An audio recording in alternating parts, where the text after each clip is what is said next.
You mean you don't have voter ID in California? Yeah, California does not have voter ID. You don't need to present it to register. You don't need to present it to vote. As a matter of fact, the state passed a law forbidding voter ID. Does everyone see how, wait, I gotta sit up. Okay.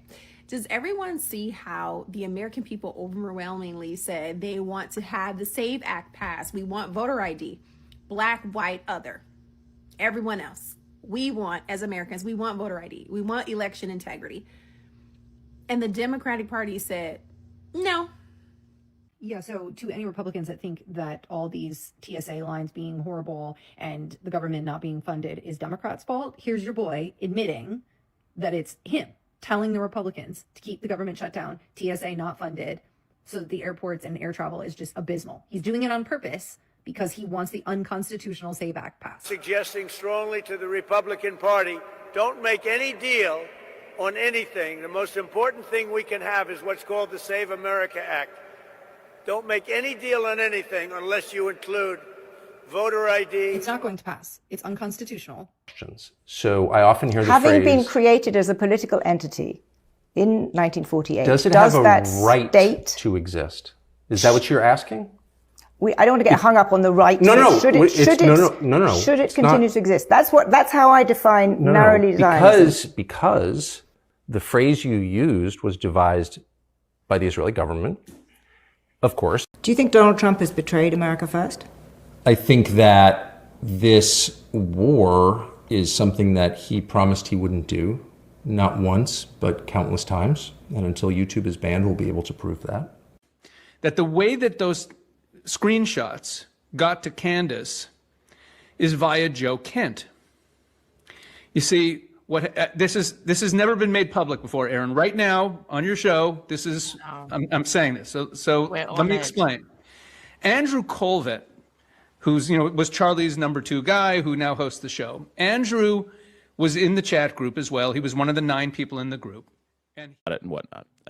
The central claim, though, that I want to get to was Joe Kent leaking certain information. So Verified's doing a lot of heavy lifting there. I do want to confirm what I can confirm, and that is that, yes, in the immediate aftermath, I did provide the group chat to Joe Kent. We don't throw around accusations recklessly here. We don't. There's a lot of people that do that online. We don't do that. We think that's keeping in the spirit of Charlie's spirit, and the way we choose to do things is we try and be responsible. So, yes, in a spirit of looking at every lead, turning over every stone, we wanted everybody that needed to know anything that we knew. Not just, and by the way, we've been accused of not being interested in the truth. And just to remind people what this is referring to, this is after Charlie's murder, there were text messages from a private group chat that were made public and were used to, frankly, kick off the big conspiracy theory that we've run into over and over again, which is that Israel or the Jews had Charlie murdered. Yes. So, which we do not believe. But we have been accused of trying to, or we're not interested in the truth. The actual fact of the matter is. Professor, thank you very much for doing this. We've never met. I don't know a great deal about you, but I have seen a number of your videos in which you make remarkably accurate predictions.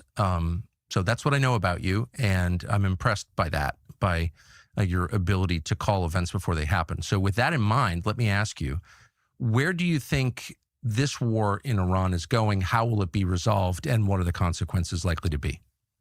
So I think that this war in Iran will be very similar to the war in Ukraine, meaning that this will be drawn out, be a war of attrition. Neither side will concede defeat, even though it is in their best interest to reach a ceasefire. And this will have dramatic consequences on the global economy. And this war could drag on for years and years. Already, we're seeing major repercussions on the global economy in that flights are being canceled. In Southeast Asia, they ran out of fuel, so they're asking people to stay at home. And in a few more months, experts are predicting a food shortage, meaning that nations will be forced into food rationing.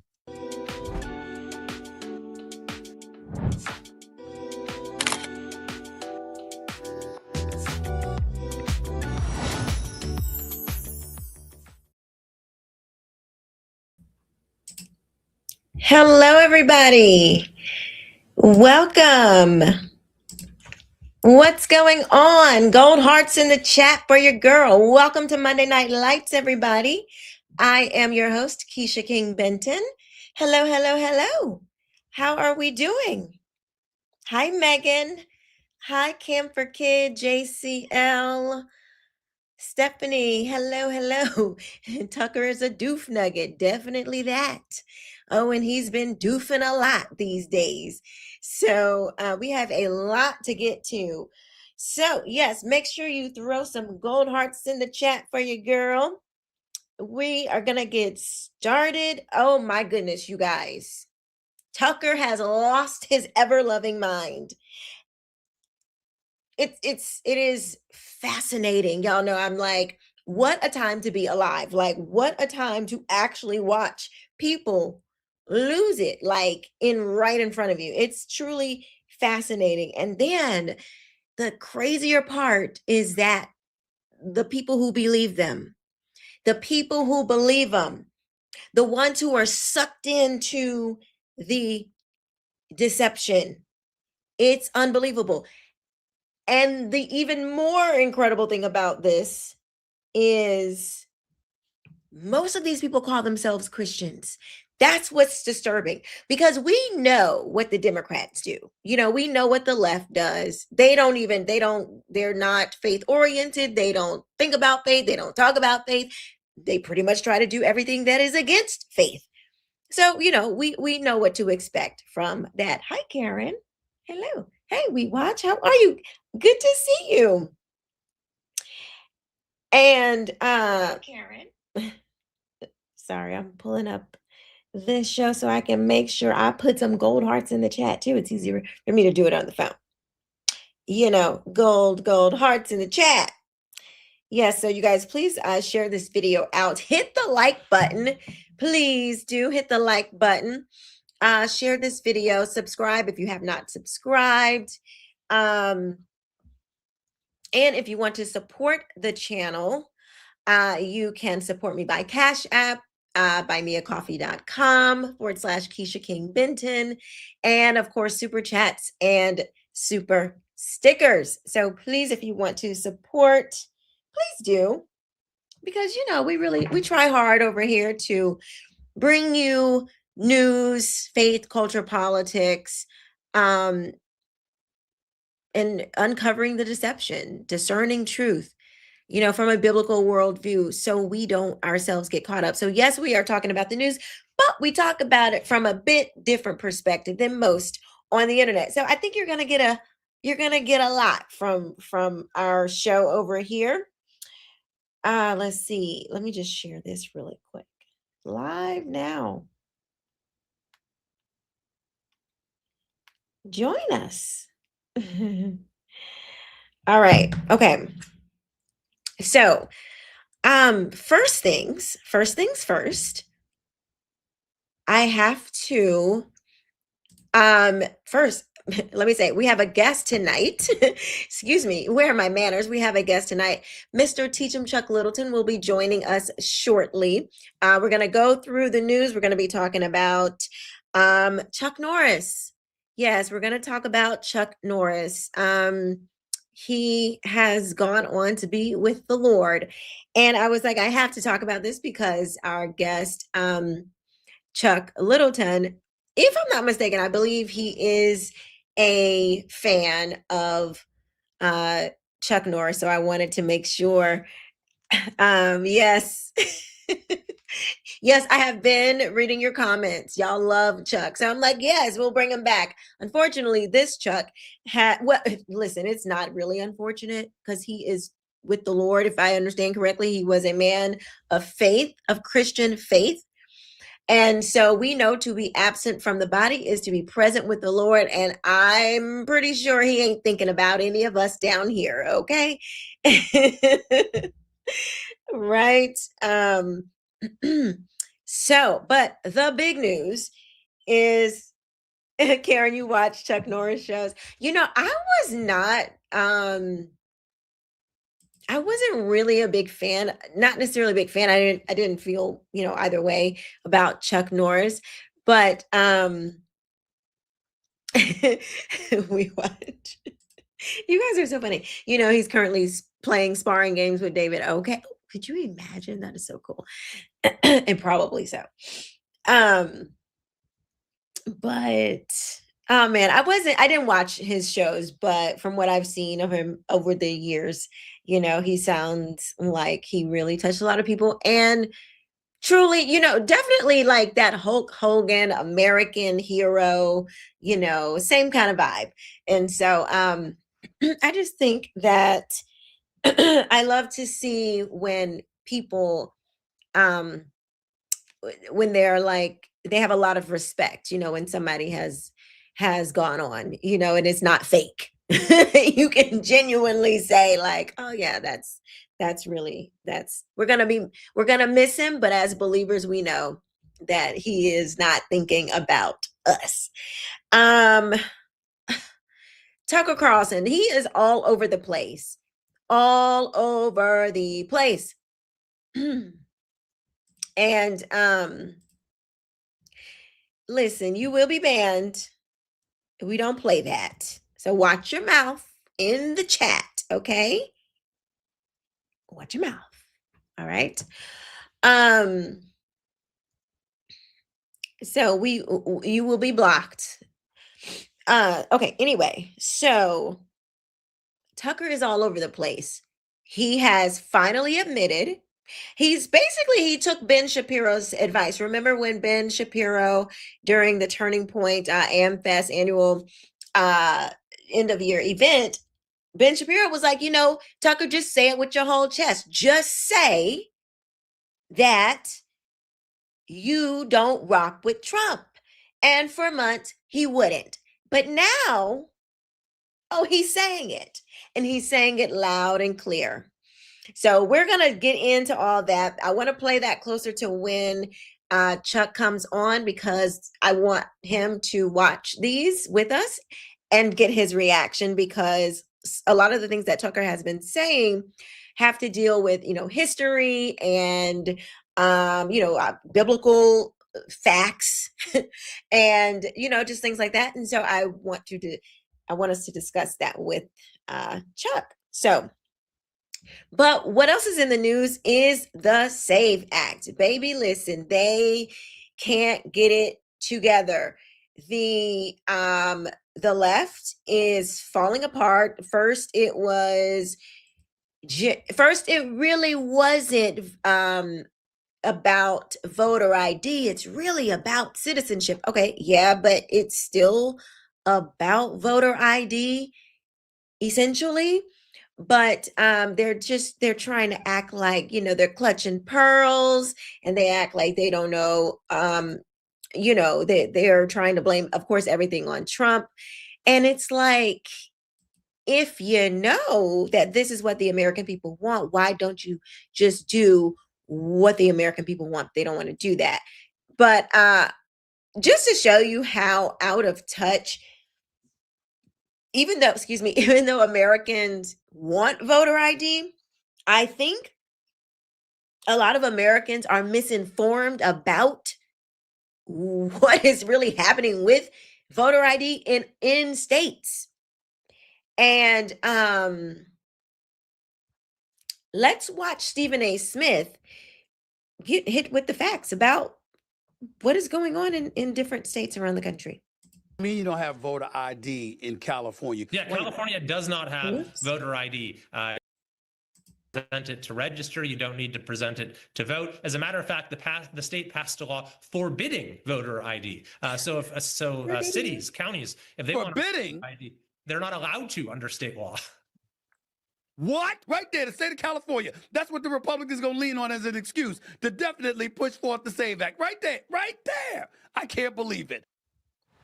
I wonder how many Americans know that. Clearly, your rally goers know it. Send that clip everywhere, as we have exposed not only from that clip from California, but from vouching to Minnesota.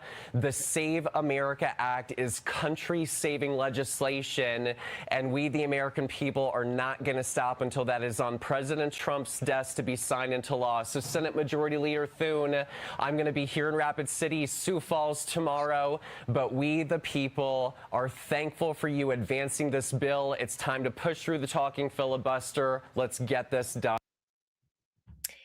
Yeah, so Stephen A. Smith didn't even know that California not only didn't have voter ID, but they voted against voter ID. So the whole notion that, oh, we really want voter ID, we just don't want it in the bill like y'all have it, is a lie.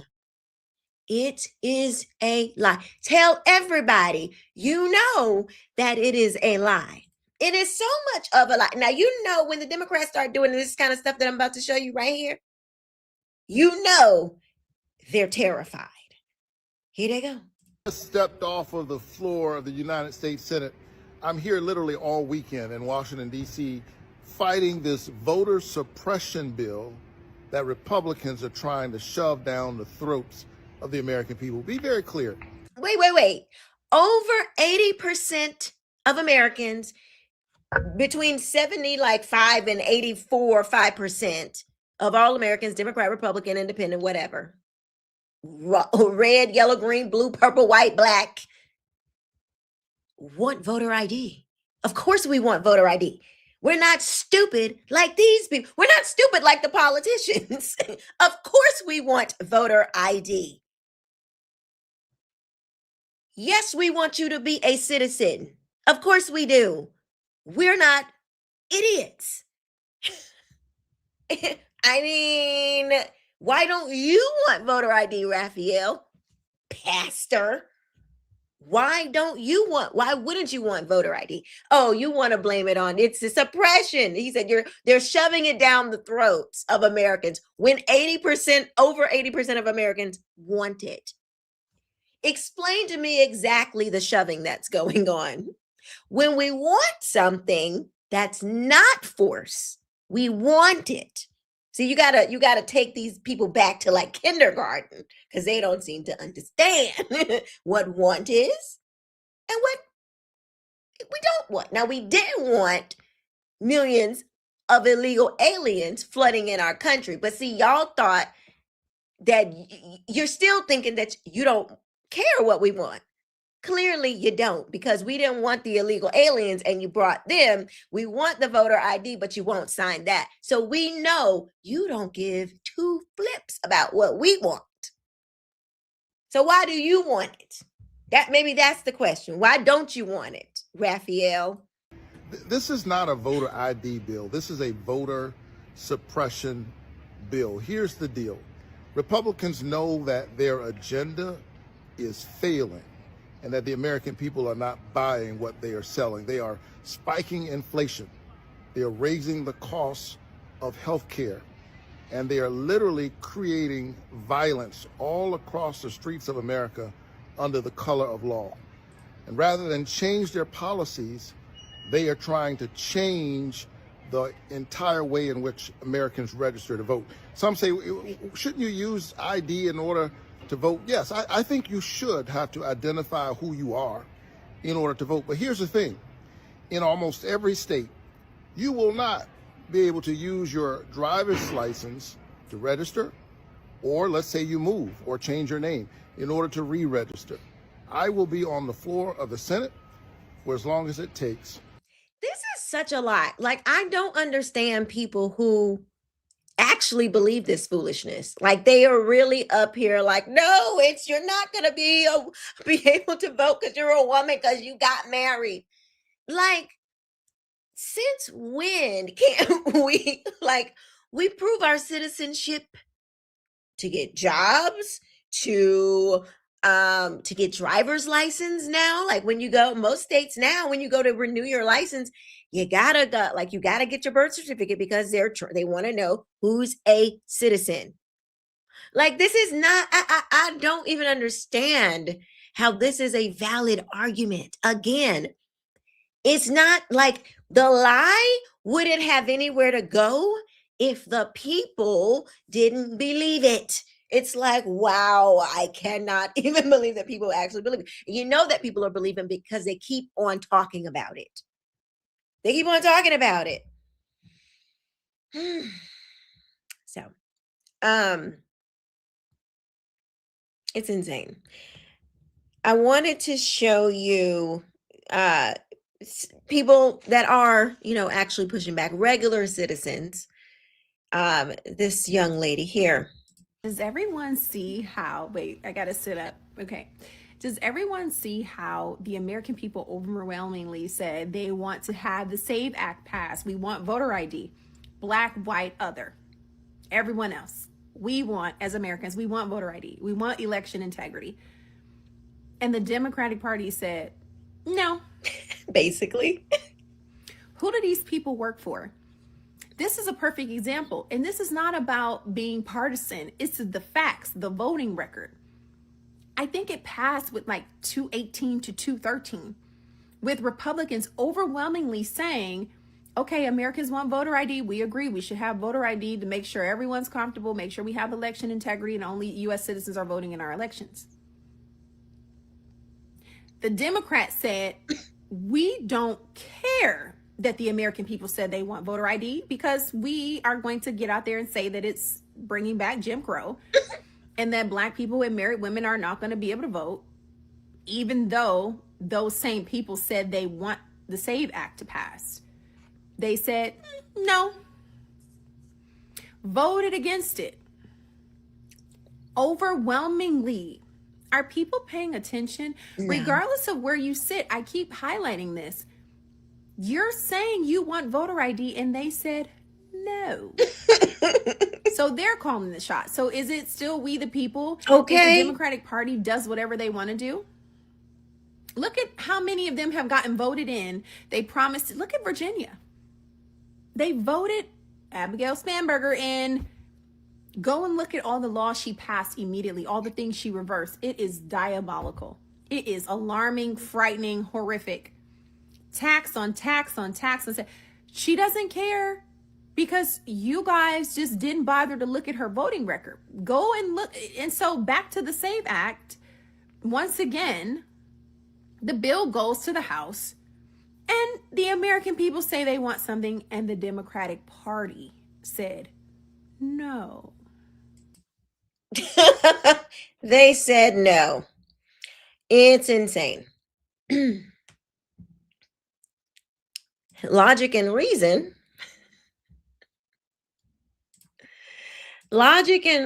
said, we already have voter ID in Texas and Georgia. So what's your point? Well, maybe, I don't know if you know this, logic and reason, but not all 50 states have voter ID. So we want to have federal voter ID to make sure that only American citizens are voting in federal elections. Y'all, listen, even the states that don't have it and don't care what the American people think, you will still get to have your local and state elections voting for anybody you want. Does that make you feel better? Or anybody you want can vote. It is insane. This churns my stomach. Okay, so Tucker Carlson is absolutely crazy. All right. And this will be what we'll be spending the rest of the show on. But I did want to remind you guys to please go and vote or call, vote, but call your senators. Call your senators and say, y'all need to pass this bill.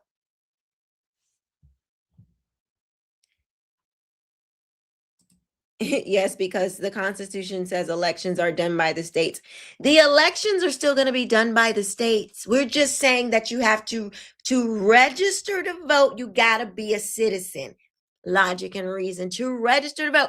The states will still control the voter rolls. They will still count the votes. They will still be in charge of votes.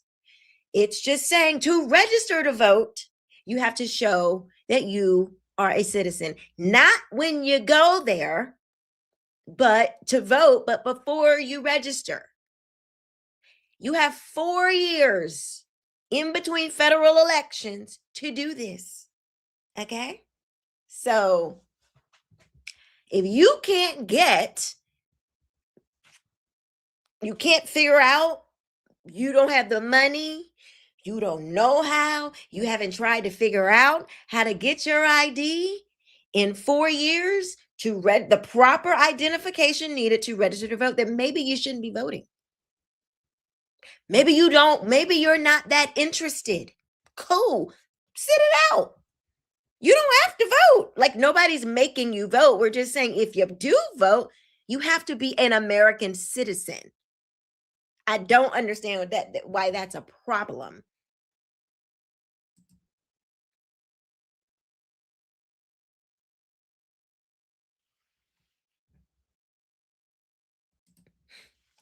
Maybe you aren't smart enough.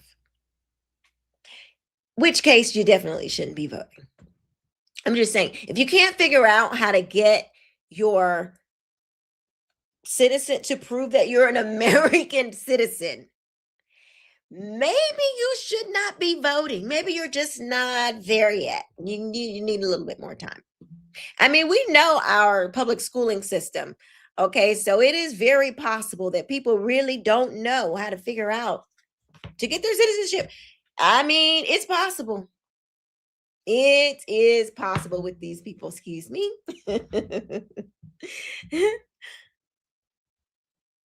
All right. Okay. Like I said, Tucker has been all over the place. He had this man on his show by the name of Professor, and I put it in all quotes. I put it in quotes because he's not really a professor. But he dubbed him a political prophet. He's a political prophet. Oh, this dude is a political prophet. Now, before I play this for y'all, I have to tell you, this man here, Professor, let me see if I can pronounce his name properly. Jing Kui. Listen, it's Jiang. Okay, I'm gonna just spell it because I don't know how to say it. I speak American, okay? I speak American, and yeah. Okay, so just a little background, because I was like, who is this guy? Just did a little chat GPT, So it says Zhang is a Chinese Canadian educator born in 1976 in China. He moved to Canada young, grew up modestly, and earned a BA in English literature from Yale College in 1999. Is that Yale University? Or is that another Yale? Like, I'm sorry, I'm not even trying to be funny. Is Yale College or Yale University the same? I don't know. No, he does not have any advanced history degree, no PhD, no tenured university professorship. He spent most of his career in Chinese high schools, roles like deputy principal at places like Shenzhen Middle School, program director at Peking University, high schools, international division. So it's Peking University High School. Okay. He's, he's now teaching Western philosophy and history at Moonshot Academy. Moonshot Academy, a private high school in Beijing. Moonshot Academy at a private high school, the prophet, the political prophet, professor is at Moonshot High School in Beijing, okay? He's not trained. He's not a trained historian in the traditional academic sense, which, okay, all right. You know, not all experts have degrees. Okay, so maybe he's got experience. Maybe he's ever been there. Maybe he's been to all over the world.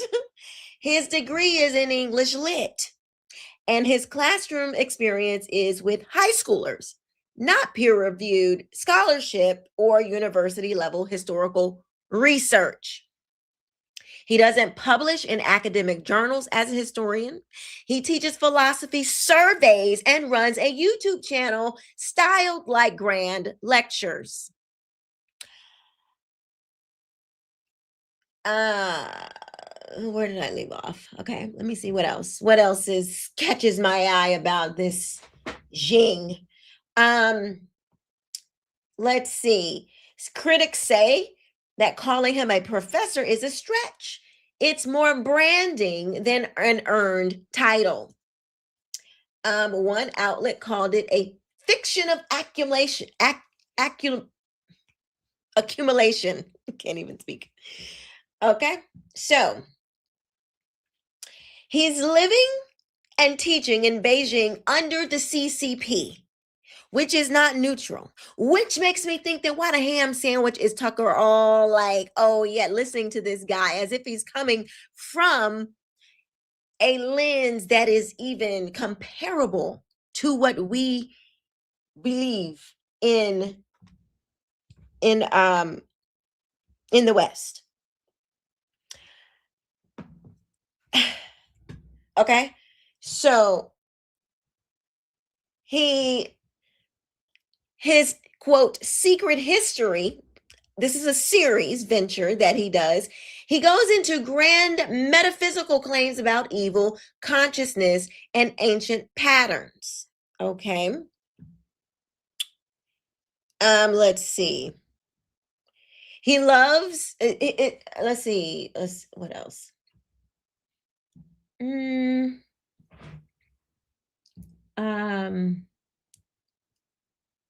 Yeah, I would not call him a reliable historian. So I don't even know what Tucker is trying to do with this man.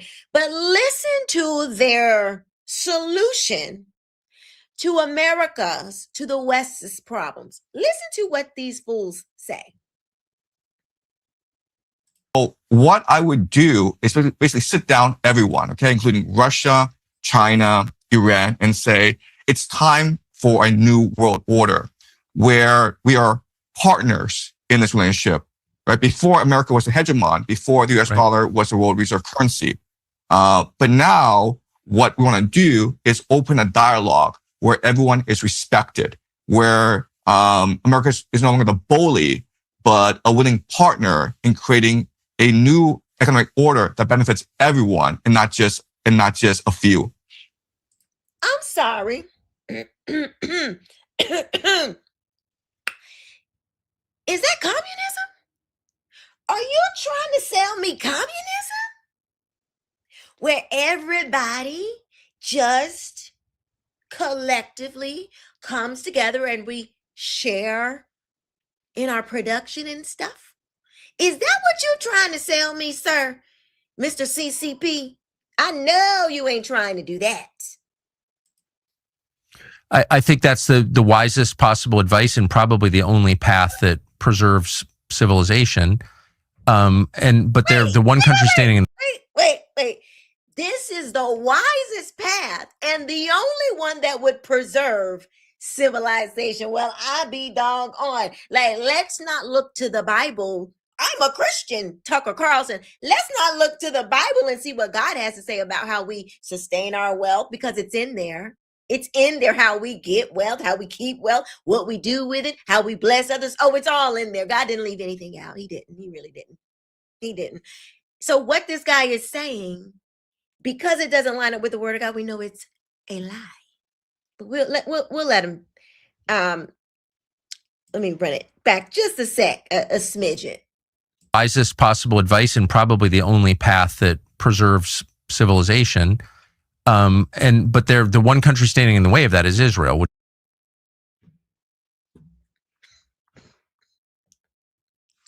Of course. Why didn't I think of that? The one country that is standing in the way of all of our problems. Silly me. It's Israel. Of course. How come? Why didn't I figure that out? Y'all, why didn't we figure that out? Well, I didn't figure it out, but I have somebody who might know how to figure that out, and that is Mr. Chuck Littleton. He goes by Teach Him Chuck. So maybe he can help us understand where Tucker and Jean, whatever his last name is, the political prophet, maybe he can help us understand where they're coming from. Since, they're just, so it's the wisest, only path to saving civilization, Chuck. What's up? How you doing? I'm good. How are you? Did you know that coming together with all of that America should just come together with the rest of the world, and we just kind of like pull back, not be so much of a bully, and just share our wealth and resources and everything with everybody else, so we don't leave anybody out and everybody gets a fair share piece of the pie. That's wise and correct, according to Tucker and this dude. What say you? Man, I don't even know what to say. Oh, there's more. There's more. Yeah, this guy, when you said his name, and of course I immediately, it dawned on me. I said, okay, well, obviously the guy's Chinese, and I don't mean to. By the way, I had a Chinese professor when I was in college, and he taught Western literature, but he's actually a good professor. He was actually a good professor. We actually, stuck to the topic. There was no attempt at trying to infer where the artist was trying to impose, bourgeois values on the unsuspecting. So, there was no, I guess, critical breakdown or critical analysis to the subject material. He wasn't deconstructing America. Yeah, he wasn't deconstructing the West with, this bogus, Marxian literary analysis. We actually just stuck to the subject matter, and he was Chinese, but yeah. But when you said his name, I was unaware of this video. It seems like Tucker makes a fool out of himself every day. Mm-hmm. It comes so fast and furious, it's hard to keep up. But I was unaware of this particular interview, so I'm hearing it for the first time as you walk through it. But I can't prove this, but the guy clearly, he seems to be, he's clearly a front man for the regime, and Tucker, of course, is more than willing to give this guy a platform to spew his bile and his misinformation. Like I said before, I don't care to know or care to explain Tucker Carlson's about face. Doesn't matter to me. I don't know how I would even, me personally, how I would even go about the business of knowing the truth behind Tucker Carlson's switch or change. But or should I say, with that being said, Tucker Carlson is it's hard to find a word that adequately describes how much of a lowlife I think he is. And it's wow. I really don't know what to say. If you want to keep playing the clip and we go into it some more. Well, I want to just a particular part that he's talking about this, this collective. Yeah, I really I think we need to dig into that a little bit. Okay, yeah. because I want people, I don't, because it kind of happens so fast that I think people might just kind of run right over what they're really saying. But listen to what he's agreeing with, considering this is the guy that is telling everybody, oh, the West is, I'm American, the West is so great. But this is his prescription to the problems that we have. This so-called conservative, Republican, whatever you want to say, this is what he believes. Let's listen. What I would do is basically sit down everyone, okay, including Russia, China, Iran, and say, it's time for a new world order where we are partners in this relationship, right? Before America was a hegemon, before the US dollar was the world reserve currency. But now what we want to do is open a dialogue where everyone is respected, where America is no longer the bully, but a willing partner in creating a new economic order that benefits everyone and not just a few. I think that's the wisest possible advice and probably the only path that preserves civilization. That is what blew my mind. I could not believe he said that. I mean, we've been charting this course for a very long time. This is why we're in the precarious position that we're in the world over today, because the West, and not just the United States, but the West as a whole, but particularly the United States, have continued to recede and to fall into the background. This project, I don't know where this so-called professor has been over the last 80 years, but did you hear me run down his resume?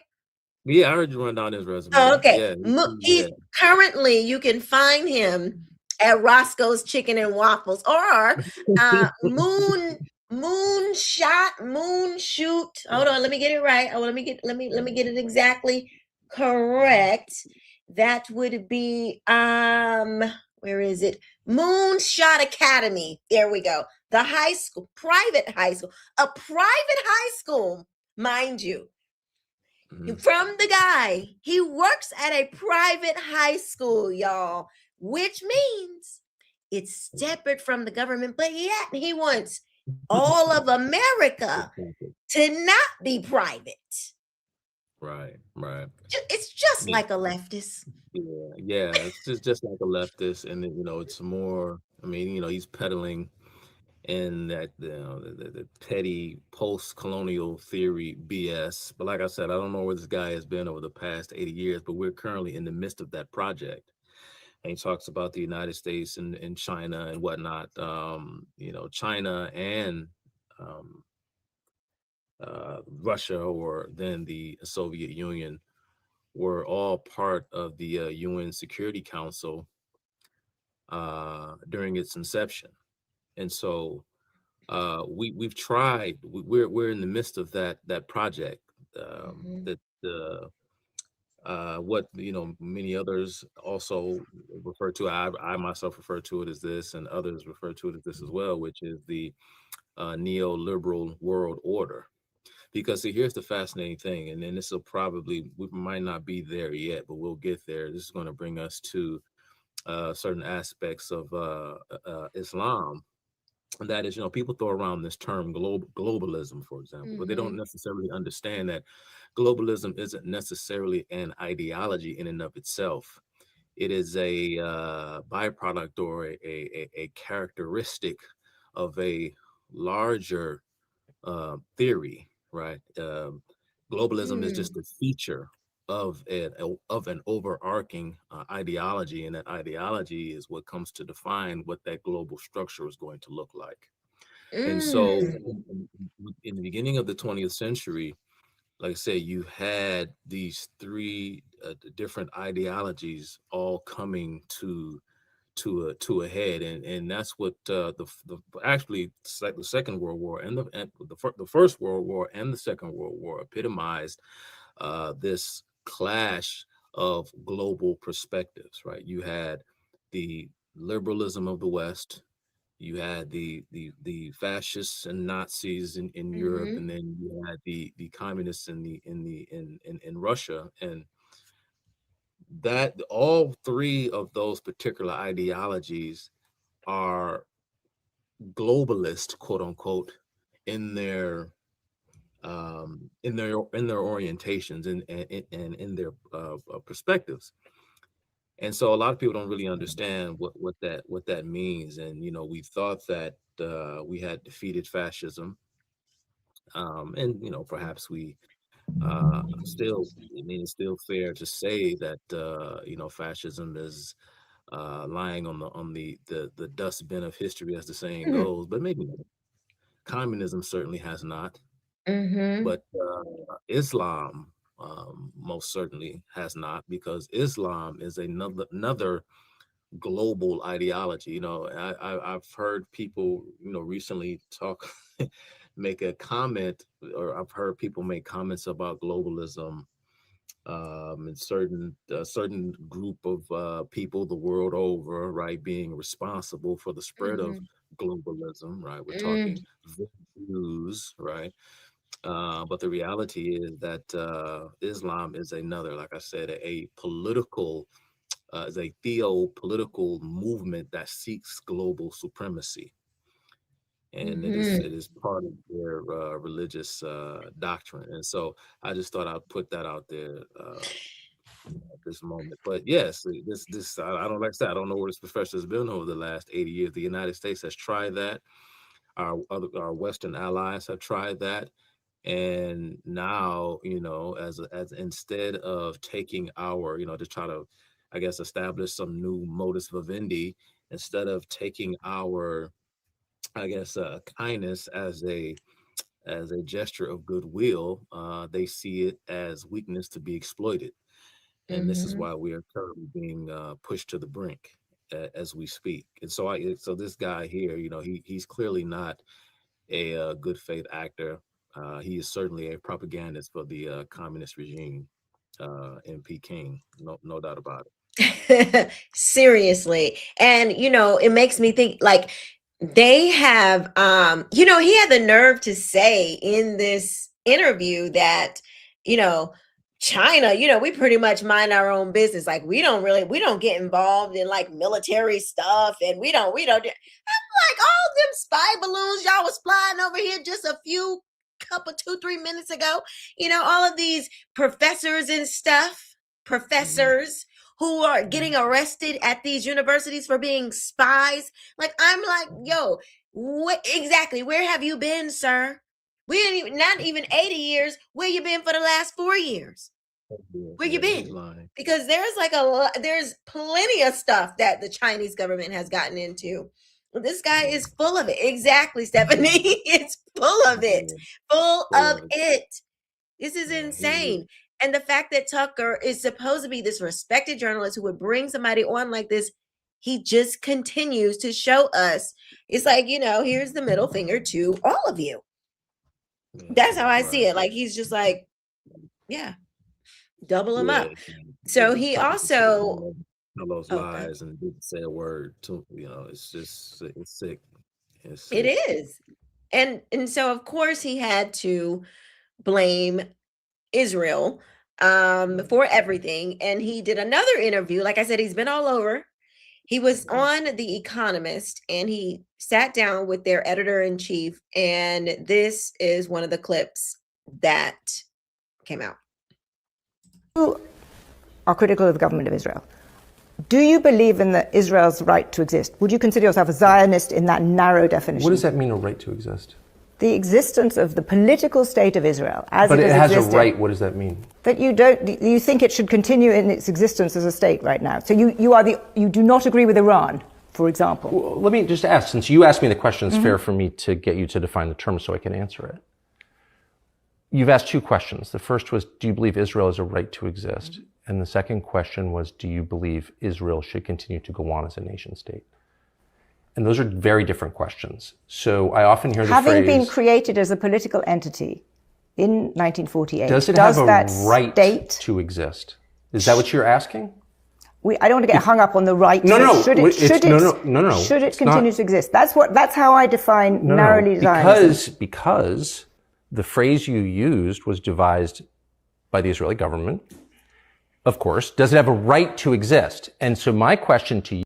Okay, Mr. Teach 'em Chuck, I need you to respond to that, because we've talked a lot about Israel's their modern political state, 1948. That's what everybody's talking about. They can't stop talking about it. And so he says that they're the ones that came up with this, created this whole narrative. So help us make sense of this. Okay. Oh man, he just can't say it. I mean, what does Tucker Carlson want to do? Does he want to go back in time? I mean, Charlie Kirk apparently is a time traveler. Maybe Charlie Kirk can go back in time and I don't know, rescind the Balfour Declaration, or change the past so that the UN never passed its resolution 181, I believe was the number. You all can go and read UN resolution 181. Like I say, Israel came into existence by way of a international consensus. Of course, after the end of World War II, it was, I think it was, what, the French, anyway, but it ended up, of course, in the hands of the British, and kind of like remained a kind of a British a protectorate for about 20, 25 years. And then, of course, the UN finally voted on Resolution 181. But again, to go back a bit, because, of course, there have been countless countries that have come into existence after, right, 1948. Many people. I mean, a ton of of countries. No one seems to have a problem with those countries, particularly Pakistan. Right, particularly Pakistan. People love like to bring that up, because, of course, India for the longest time was racked with all sorts of upheavals because of the ethnic and religious tensions in India. And of course, we saw civil war in Libya that happened after the Iranian Revolution that lasted about 15 years. I mean, we can go on and on and on, right? But he says that does the Jews have a right to exist? I'll be remiss. I think it's important that we bring this up, because when you talk about the Jews, right? I mean, there are three major historical events that mark a kind of, or quite literally, an expulsion from their original land, and that being the Egyptian captivity. You have that, and then you had later on the Babylonian captivity, and then you had in the first century AD. Well, no, that was second century, early second century AD. You had the Simon Bakopa revolt, which led to Emperor Hadrian, of course, vanquishing Jews from the Holy Land for the final time. And, they were scattered. And many Jews, of course, went to different parts of the Middle East. Some Jews stayed behind. A lot of Jews went to Europe. Okay, at this time, when Emperor Hadrian banned the Jews from the Holy Land after they rebelled against the Roman Empire due to the attempt by way of the Roman authorities at the time to further Hellenize, if you will, the Jewish people, to force them to assimilate to Greco-Roman traditions, languages. I mean, they spoke, the language, Greek, Latin, such and so forth. But there was really like this intrusion into a Jewish life by way of the Roman authorities, and again, that caused a lot of friction and tension. But that's a long story, right? But once the Jews leave that particular area, and of course, Emperor Hadrian of course, renames the land Philistia, right, after the Jews, biblical enemies, the Philistines, so as to sort of mark the land as a place where they were not wanted. And so by that, this time when all of this is happening, Keisha, we have to bear in mind that there is no Islam. Okay, Islam doesn't come about until 6 centuries later, until the 7th Right. century. There is no Islam, or 5 centuries later. Yeah, so just so everybody knows, Islam was the last quote, like holy book, I think, to come around. That's that. Well, yeah. Well, that's of what the Abrahamic, I guess, religions, we'll say. Well, they call it that. They call it Mhm. that. But I think that it would behoove us to, and I myself have done that in the past, just for the sake of argument, or for the sake of trying to prove make a point, because I don't want to camp out on the issue of the Abrahamic religions. But Islam is not one of the Abrahamic religions. There are only 2. Right. No, Judaism. I know, but they say it like that. Yeah. They claim that, and like I said, Christians, we will give that, that kind of rhetorical olive branch to Yeah. Islam. Say, hey, we're all kind of part of this Abrahamic family. But Mhm. Islam is not it's not an Abrahamic religion. It's completely made up. It is. And they don't even believe in any of they say they do, but their They don't. scriptures really don't they don't say that. More importantly, they get a lot of things wrong in terms Right. of who is who and what is Mhm. what. Yeah. One of the glaring errors in the Quran that I haven't heard a single Muslim apologist, a Muslim scholar, cleric, etc., theologian, etc.,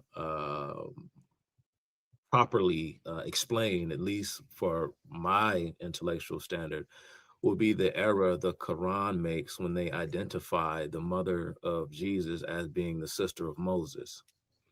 Because, of course, the Hebrews. Now you're right. Now I have watched a lot of Islam apologetics lately, and I have not heard that one.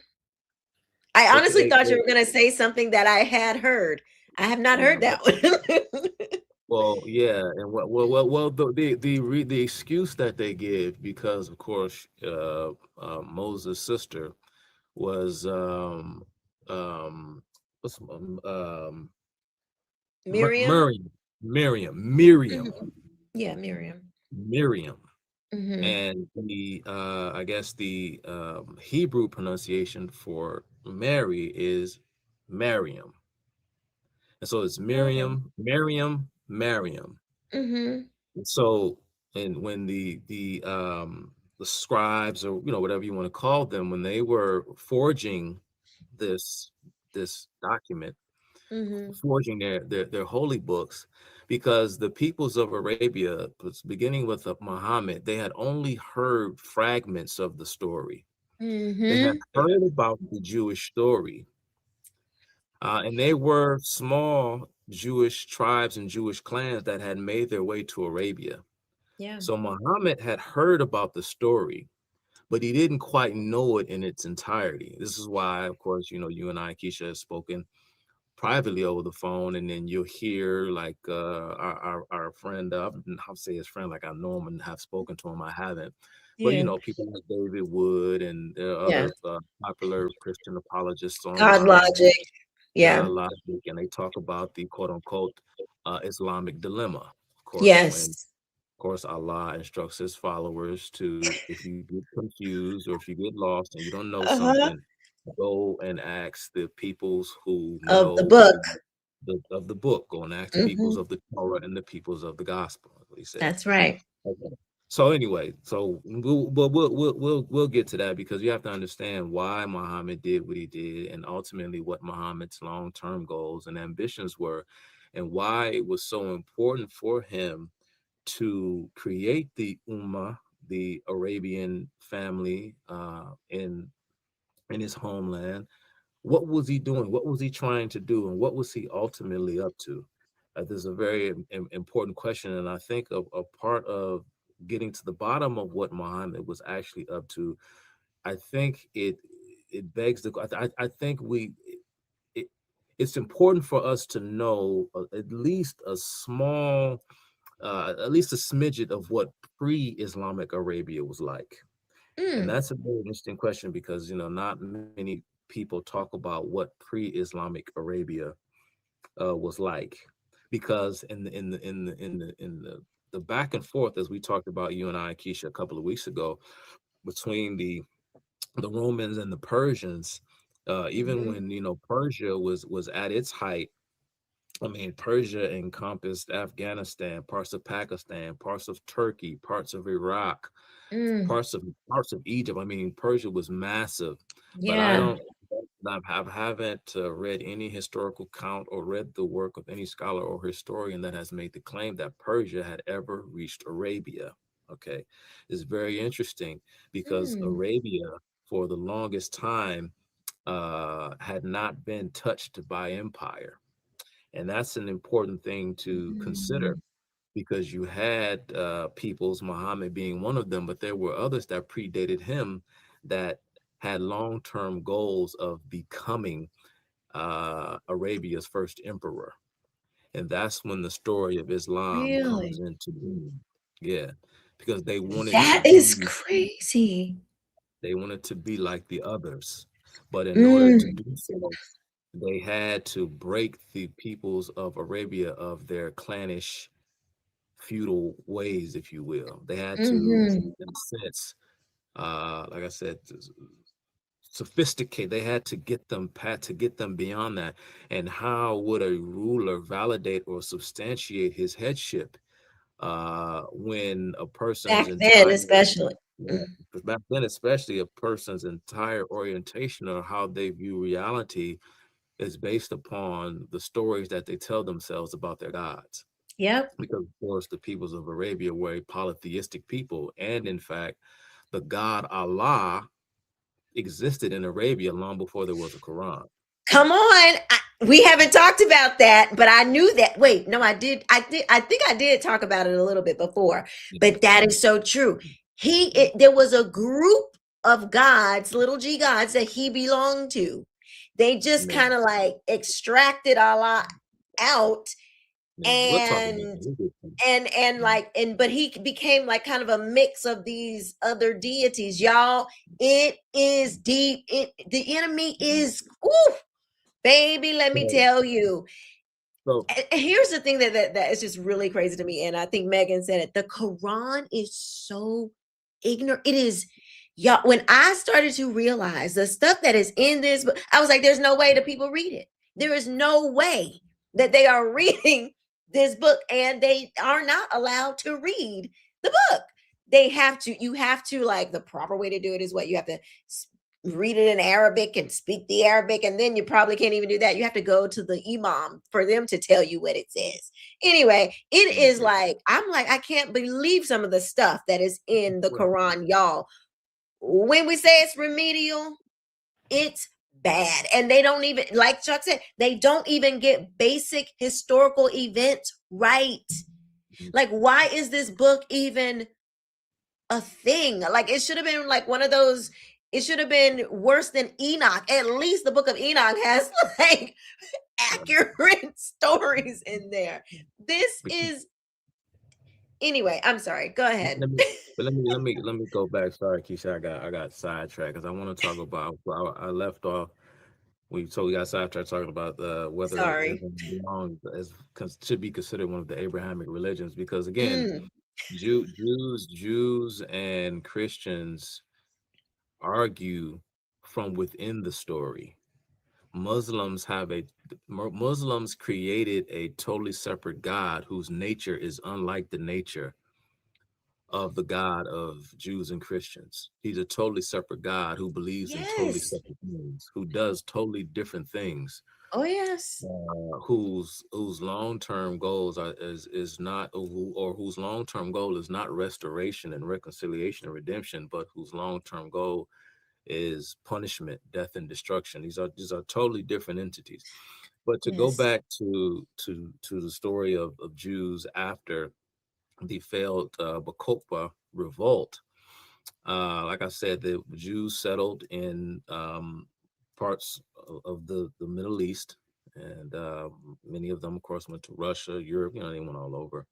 Mm-hmm. But as time went on, and it's just I think the destruction or the conquering of Alexandria by the Muslims, I think pretty much marked the well that well yeah that sort of like that was sort of like the beginning of the end when Europe would fall into what some historians refer to as the Dark Ages, or what we would call the Middle Ages. Right. Mm. It was really Islamic expansion that precipitated the Dark Ages. And this, because there was this huge Islamic blockade that cut off Europe from its Christian brethren to the east. All the while, the true treasures of Western civilization were kept under lock and, well, not so much lock and key, but it was safeguarded politically by the Byzantine Empire. And this is why it took so long for the Muslims to finally capture Constantinople, which they didn't do until Mm. eventually 1452. But during this entire time where, Europe was living in the Dark Ages, the bright, shining city civilization on the hill was Constantinople. Okay. Yeah. But during this time, I say all of that to say that during this time, of course, the church was the central character, the central figure in what defined European civilization. Okay, it was the Mm-hmm. church. Yeah. Okay. Now, okay, during this time, particularly during the days of the early church, Jews were under immense persecution by Christian majority countries, right? Many Christian Mm-hmm. majority countries that were, of course, Roman, right? Roman Mm-hmm. Christianity, referred to as Catholicism. If you read some of Martin Luther's early critiques of Catholicism, Martin Luther was especially displeased at that time for how the Catholic Church treated Jews. Yeah. Now, of course, Martin Luther his views on Jews would radically change. A lot of people chalk that up to Martin Luther. His mental faculties began to decline, and Martin Luther, virtually toward the end of his life, sort of began to he began to go crazy. It just, Mm-hmm. just to put it in a colloquial sense, he began to go crazy. Okay, a lot of people are familiar with Martin Luther's infamous pamphlets that was published into a book. You can still get a hold of the book titled "The Jews and Their Lies." And it's funny too because So this is, I don't know. I'm not like really big into not that I don't appreciate them, the church fathers. I've never been the person to just read a lot of their stuff. But I did hear recently, like he was kind of saying this whole Jew stuff, Jews are bad and all that stuff, and they're the cause for evil and stuff like that. But so this happened later on in his life. This wasn't like this. People are pretty much thinking that this came with like dementia, like losing his mind, basically, not something that he actually believed. Yeah. Some Okay. people do believe that. I'm not. I'm not an expert on the life of Martin Luther, but yes, Martin Luther was because he did have this switch, this change, this about face, and he died very I mean he suffered toward the end of his life, and like I said, a lot of people blame the loss of his mental fact. Forgot what he had or what they called it back then. I forgot. Anyway, don't get me to try and guess what many modern historians believe that he had. But nevertheless, it's interesting because the Nazis, while they were engaging in, of course, their campaign of racial purification, they would use the writings and the ideas of the late Martin Luther, or the Martin Luther of old. They would use Martin Luther's ideas and writings and teachings or whatever to promote their propaganda. This is why a lot of people claim that, well, not the Nazis and Hitler, when people make the claim that, well, Christianity is responsible for genocides and deaths and these things because Hitler, and so the Nazis get this painted, but it was just a means to an end because of course they were on their racial purification campaign. Yeah. And of course the race, as it were, formed their meta narrative for them, and the state essentially became the god of the German people, even though they had a Christian, of course, memory of, because it had been a Christian country that had collectively, society sort of collectively lost its mind for a brief period of time. But during this time, when the Jews are in Europe in particular, and this was key, they wanted to, a lot of people did it so as to avoid persecution. Others had genuine spiritual conversions, Jews that is. And a lot of them saw conversion to Christianity as a pathway to acceptance by the wider society.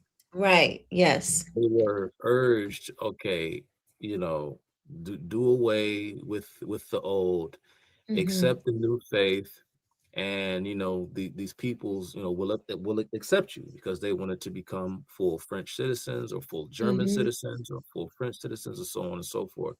Yeah.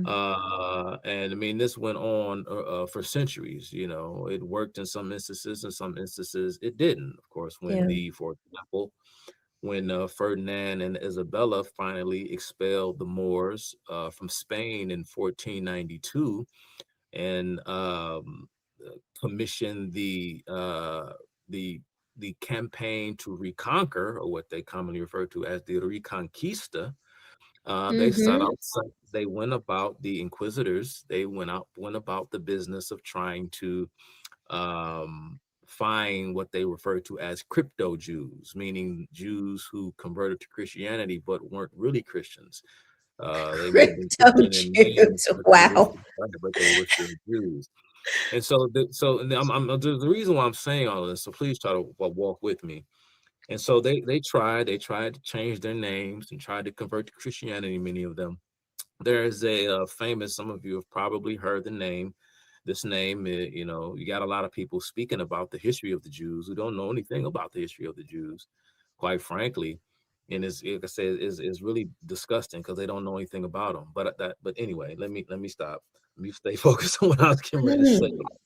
So by the 1800s, right around the time, now the Enlightenment is really starting to take hold at this time, right?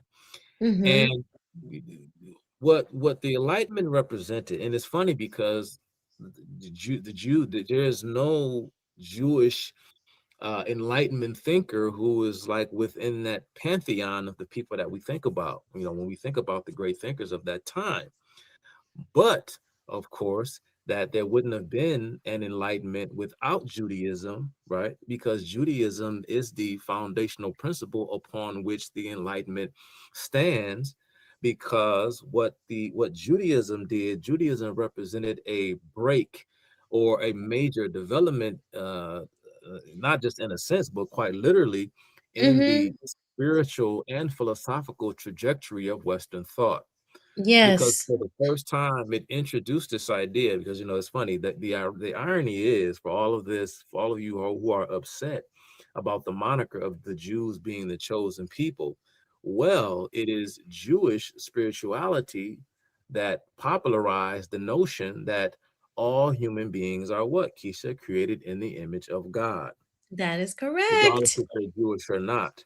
So what this did was, Keisha, it put into the popular consciousness for the first time this idea of a common dignity.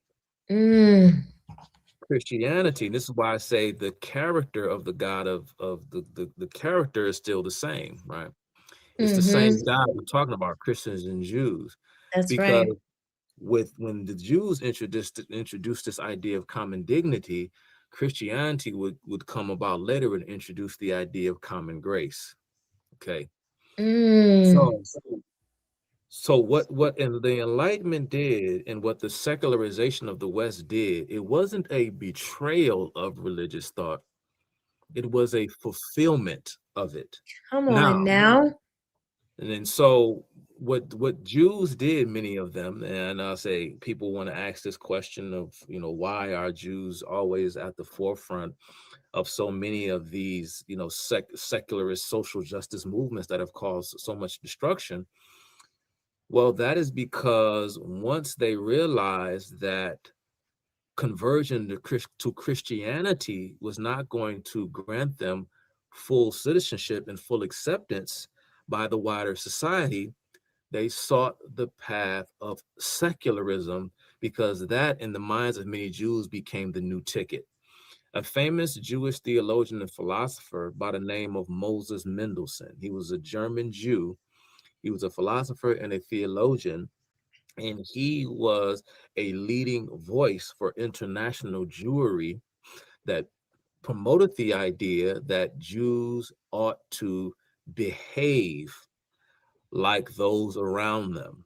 And it's funny because as conservatives, though, that's the type of thing that we would say to a minority population here in the United States that attempts to rebel against the status quo out of some kind of psychological dread or fear of assimilation. And so they create these kind of dysfunctional behavioral patterns as a means of rebelling against the status quo out of fear, for whatever reason, of assimilation. That ingrained psychic reflex gets exploited by various experts, or those who are experts in the social sciences and whatnot.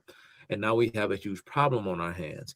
Well, what Jews attend, and this is why Jews are so prone to these left-wing movements, Keisha, because Jews have played the role since their captivity in Egypt of the perpetual minority.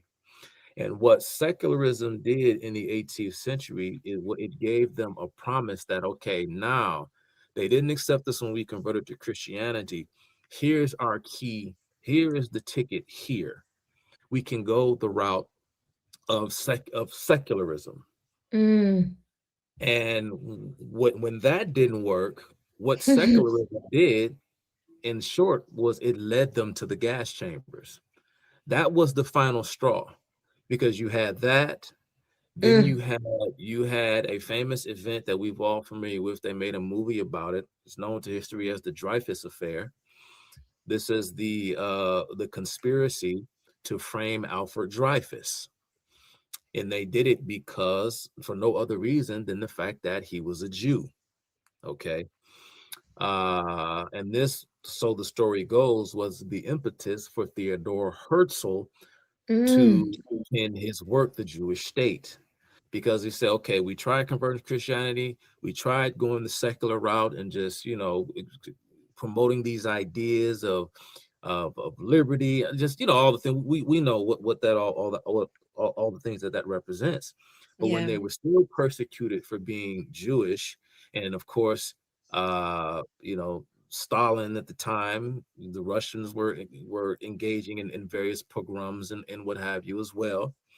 Okay, something that I talk about in one of my YouTube videos. A lot of people don't realize that under communist regimes, priests and rabbis were persecuted, imprisoned, tortured, and executed. Not only were churches destroyed, bombed, or desecrated, many of them turned into museums and warehouses, but they also did the exact same thing to synagogues. And many Jews were at the forefront of this movement because they sought assimilation by the wider society, and there was no better way to prove their loyalty to their new master, so to speak, by turning on their own, by betraying their own, because all they wanted to do was be accepted. Now, but no matter what they do, what they did, Jews couldn't escape the fact that they were Jewish. Right. And so by the time we get to World War II, the horrors of World War II happen. And then that creates the the impetus and the sympathy to create a Jewish homeland, Keisha, because for the longest time, Zionism was a movement going all the way back to the 1800s, but the majority of the world's Jews were not pro-Zionist until the events of World War II. Many of them were happy and content with where they were. Yeah. And it was after that, and then, you know, the rest is history. The world saw what happened, and people said, okay, well, if this is just going to continue to go on throughout history, but of course, you know, God tells us that the Jews aren't going anywhere, and God's going to make sure of that. So y'all just better get used to hating them, or you It's a better, I don't know, miracle that they're still around. I mean, it is a miracle. right? And so they said, okay, well, this is what we have to do, because it seems as though no matter what happens, it gets to a point where these kinds of horrors occur, and perhaps, you know, the Jews need their own state. And so that's my long-winded way of saying that. That's how we arrived at that point. And before I let you jump back in, Keisha, you have people, because of the causal relationship between the Holocaust and the creation of the Jewish state. A lot of people are of the belief that, of course, that the Jews collaborated with Hitler so as to dupe the world into accepting the creation of the Jewish state. This is completely bogus, and I don't know if we have time to unpack that. Whoa. But in fact, Keisha, it was the KGB and it's you know, the Soviet propagandists that helped popularize that lie, that conspiracy, that it was actually the Jews that were behind the Holocaust the entire time. It was never true. It was the Soviet Union that helped popularize it, and the main mouthpiece speaking on behalf of the Soviet Union that helped to put that idea into the minds of the public was, of course, the infamous Mahmoud Abbas. And we can read of that, Keisha. As a matter of fact, before I let you go, I'll give you guys the name of Mahmoud Abbas's work. And if you don't believe me, you know, you can go and read it for yourself. It's called, what is Mahmoud Abbas's work called? It's called The Other Side, The Secret Relations Between Nazism and the Leadership of the Zionist Movement. And it's hard to get your hands on. As a matter of fact, you may only be able to get your hands on a copy of the abstract. But I'll just read to you here just a brief portion of Mahmoud Abbas. Of course, you know, Mahmoud Abbas was once the former president of Palestine, of the Palestinian Authority. He was president of the Palestinian Authority, Mahmoud Abbas. I thought the name sounded familiar. Here's what part of what Mahmoud Abbas said in his thesis, his doctoral thesis that he earned in the Soviet Union.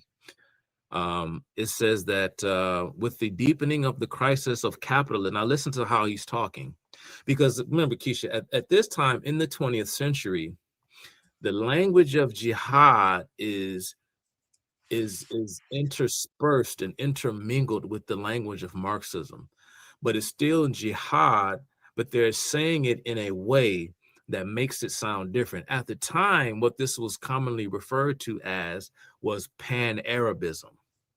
And Pan-Arabism was something that was green-lit by the Soviet Union dating back to the year 1920. And I'm going to tell you what happened in the year 1920 when the Soviet Union got behind Arab liberation. But here's what Mahmoud Abbas said in his dissertation. With the deepening of the crisis of capitalism in our time, listen, this is funny.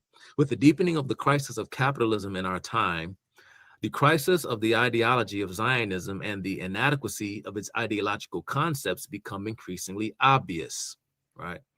Mahmoud Abbas goes on to warn that Zionism remains a, quote, a shrewd and dangerous enemy of socialism and the national liberation movements.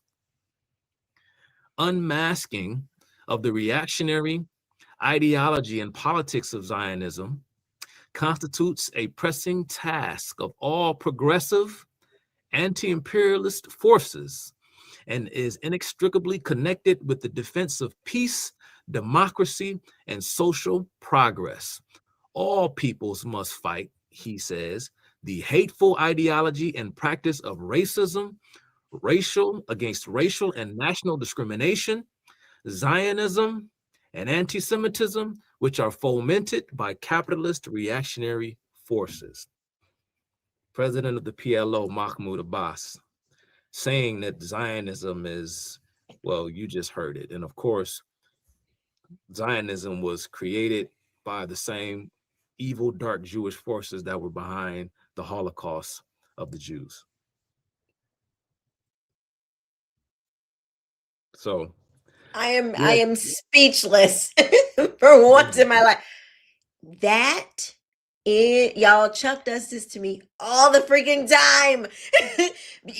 Because Megan, you just said in the comment, that sounds just like Tucker. Mm-hmm. I mean, I really think he knows what he's doing. Like, this to me just solidify. What year did he write? Like, where are we in history? At this point, this is Excuse me. I'm trying to, I don't have the year right in front of me because But this is after World. Oh, I'm sorry. Go ahead. Now, yeah, this is after he studied. So he was born in Israel, or was born in Palestine in 1935. During the war, he and his family, Mahmoud Abbas, fled to Syria. He earned his law degree from the University of Damascus, where he was involved in student activism through the General Union of Palestinian Students. Right, like I said, the Soviet Union was behind the creation of all of these various left-wing organizations. Yeah. Mm-hmm. And he was recruited by Yasser Arafat, and he became a member of Fatah, Fatah is a group within the Palestinian Liberation Organization. Okay, there are a multitude of groups that are within the Palestinian Liberation Organization, and they took these liberationist concepts, i.e., these Marxist-Leninist concepts, and it kind of played into the kind of identitarian politics that communists know that they can use in order to destabilize the rival global ideology, which was liberalism. Communists thought that they can destabilize the liberal world order by turning various minorities against the wider society, right? This is how the Soviet Union played. And so, this idea of identity politics is something that goes back a very, very long time. So this was, I would say, when he wrote this, I don't know, probably just a quick Google search away. I was trying to see if I had it in my notes right in front of me. But this is like around the Mrs. Graves said, she said he wrote it in 18. He wrote the book in 1984. Okay. But the time, is that the same time period in which he's talking about? That was a part. That was his book. His book, what she's talking, it was published. But his dissertation, it was part of his dissertation, and it eventually became a book. But that's how he received his doctorate from the Institute of Oriental Studies, or what some people refer to as the Patrice Lumumba People's Friendship University of Russia. Of course, this is named after another Soviet puppet, the slain Congolese revolutionary Patrice Lumumba. Patrice Lumumba is celebrated as a hero in the Soviet Union, and of course, other individuals, Keisha, who attended this same institution where Mahmoud Abbas received his doctorate in Russia, were Daniel Ortega, who eventually became the communist leader of Nicaragua, and Ali Hussein Khamenei, the now former ruler. He's back. Yeah. He and Mahmoud Abbas, they both went to the same Russian institute to study. Okay, I have felt the more we've we've talked about communism a bunch, cutting through the culture. My own studies before I met you, Chad, Bland, all you guys. The more I learn about communism, the more I believe that communism is the enemy's political, that's the political instrument, the political mechanism rather, that Satan uses to disperse his ideas. I mean, there is everything about communism it is literally opposite of what God believes. Everything, all of the prescriptions that communism gives, they are literally the opposite. I do not know, like, how do you have even freaking Buddhists? They don't even, they are not like everything that they believe is against the Bible. Everything that the communists believe is against the Bible. Everything. I don't know one idea that is compatible with the Bible. Not one. I don't know one. I really do. I know that's like kind of out there, but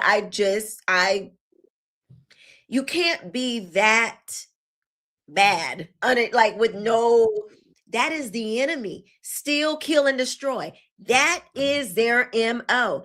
Every group, every organization that believes what they believe, they all take on the same spirit of steal, kill, and destroy.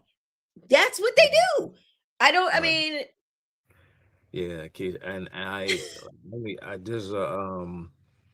I remember when I read Whitaker Chambers' memoir. Whitaker Chambers was the famous communist defector who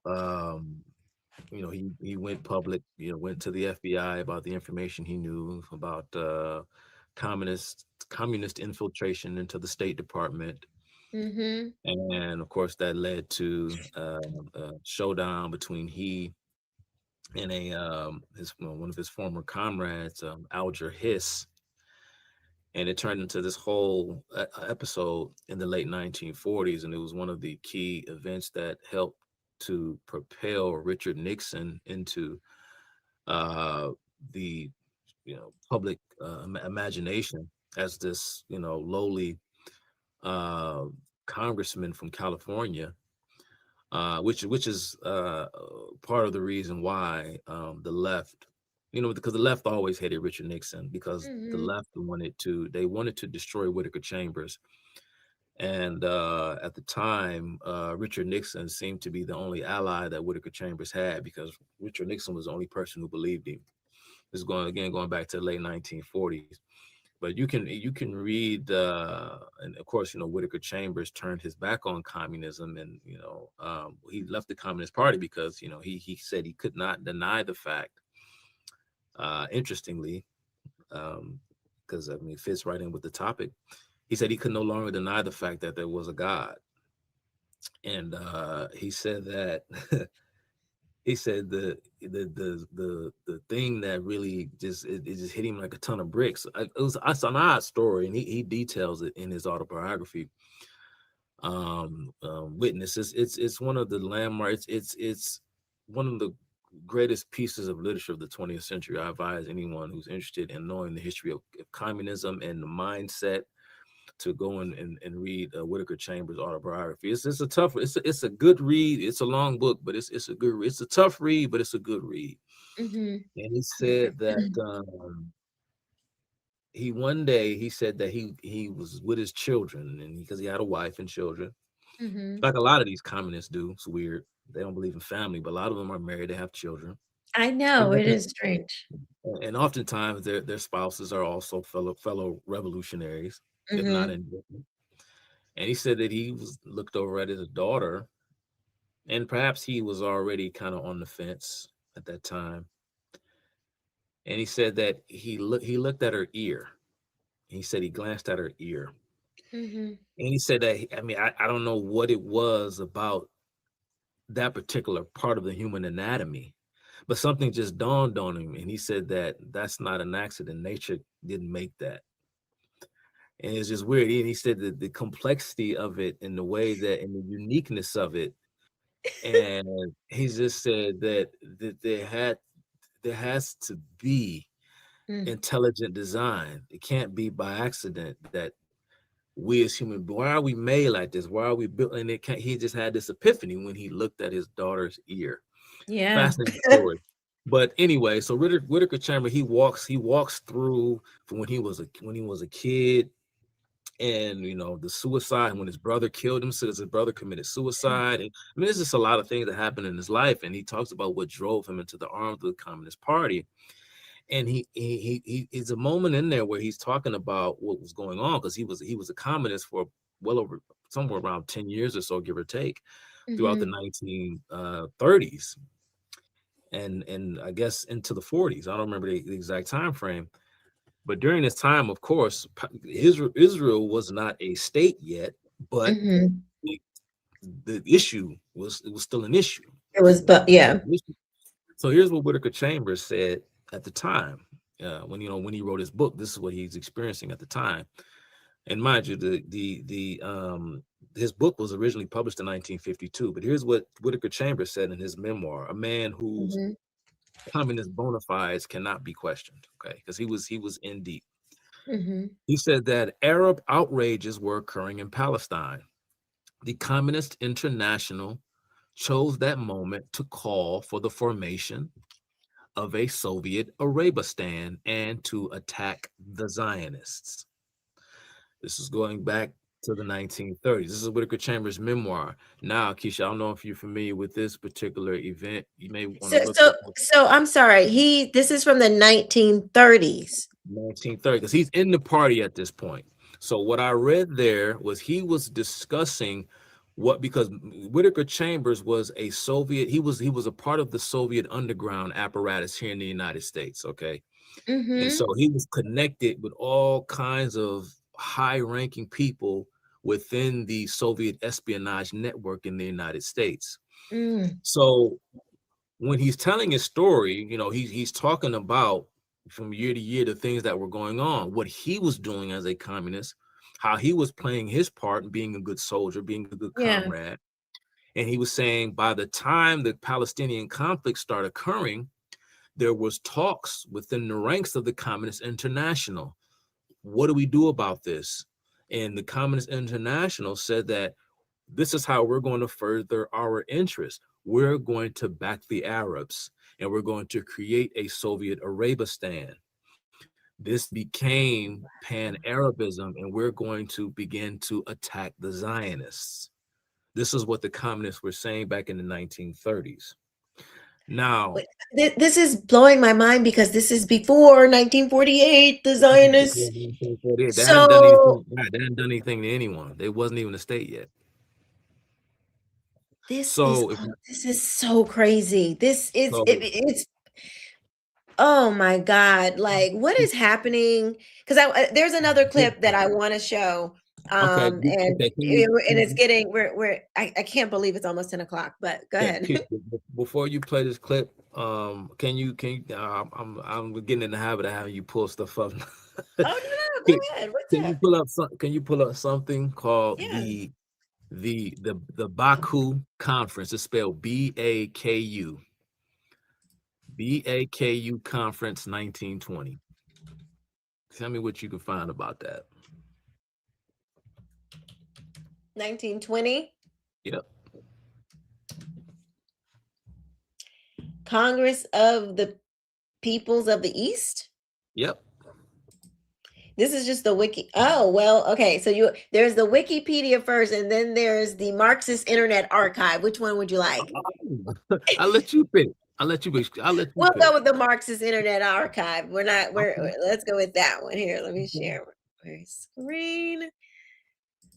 Oh, y'all hold on to your skivvies. Okay, I have a feeling we're about to be, we're gonna like it, but we're not gonna like it.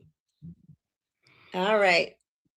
Here we go. Congress of the Peoples of the East, Baku, September 1920. This is 1920. Is this what we want, or is this Yeah, cool? that's it. Okay. That's it. It's you know, they probably got the whole document up there. So I just wanted to show you guys, so in your spare time, this is something you can go and you can read for free. If you're interested and you want to know how Islam and communism became connected, that's a good place for you to start. Go and read the transcript of the Baku conference and what they discussed. Long story short, the communists said, okay, here's what we'll do. Because after the Bolshevik Revolution, the Communist Party found themselves in a position where they had access and dominion over all of these various minority identity groups. Of course, one of which being, you know, Muslims, Arabs, Turks, Persians, and so on and so forth. And so they said, well, we're an atheistic regime. We believe, and we don't believe in God, and these people, they're religious. So, you know, what do we do? How do we reconcile this? Well, they decided that they would use Islam to destabilize the West. This is back in 1920, because they said that their Western opponents, like France and England and some of these European nation states that still had colonies in Africa and in the Middle East and parts of Asia, they said, well, if we can raise a kind of a revolutionary spirit, if we can galvanize a revolutionary spirit amongst the minorities who are predominantly Muslim within these areas that are still colonial possessions of our Western rivals, then we can destabilize them from within. So let's use the Muslims against them. Wow. Unbelievable. It says, moreover, okay, it says, moreover, it was familiar to Turks and Persians, as well as the former subject peoples of the Tsarist Empire, as a great industrial and cultural center, and for many a place of work. In his concluding speech, Zinoviev spoke of the Congress. Yes, Gregory Zinoviev. That's how Zinoviev, okay. He was, spoke of the Congress as a, quote, great historical event. He pointed out that people the bourgeoisie had looked upon as draught animals were now rising in revolt, and that nationality separated by language and historic enmities were now coming to recognize their common interest in a struggle against imperialism. Our Congress has been heterogeneous, motley in its composition, he pointed out, but it had been united, I need my glasses, on all fundamental questions. There is little doubt, unfortunately, that Zinoviev's optimism was premature. The follow-up, okay, let's see. It is due to Stalinism that the Baku Congress has usually been passed over. Let's see. Let's see if he talks about the Turks and the Arabs, the Persians. It wasn't Iran yet, but they, like I said, they put communist parties in all of these Muslim countries. They create communist parties in all these Muslim countries, and yeah. So you get, you know, it goes into detail, because when they commission these large scale meetings, they take place over several days, and they write out the conclusion and what basically what the game plan is, and it's there for the public to go and read. But basically they were saying, well, what do we do about all these Muslims? And it wasn't until after, because remember, the number one prior to Palestine, the major thorn in the side of Israel for years had been Egypt. Of course, Egypt took the lead on most of these things, and you had, of course, all these other Arab League countries, Egypt, Lebanon, Syria. And again, Syria, Lebanon, Iraq. I think even Jordan, Egypt for sure. All of these were once upon a time majority Christian countries, ladies and gentlemen. Let's not forget. Okay, it's a majority Christian countries, but no more. Okay, right? And so Egypt took the lead on this, and Egypt's president Gamal Nasser, who was himself a Soviet puppet, was a national socialist.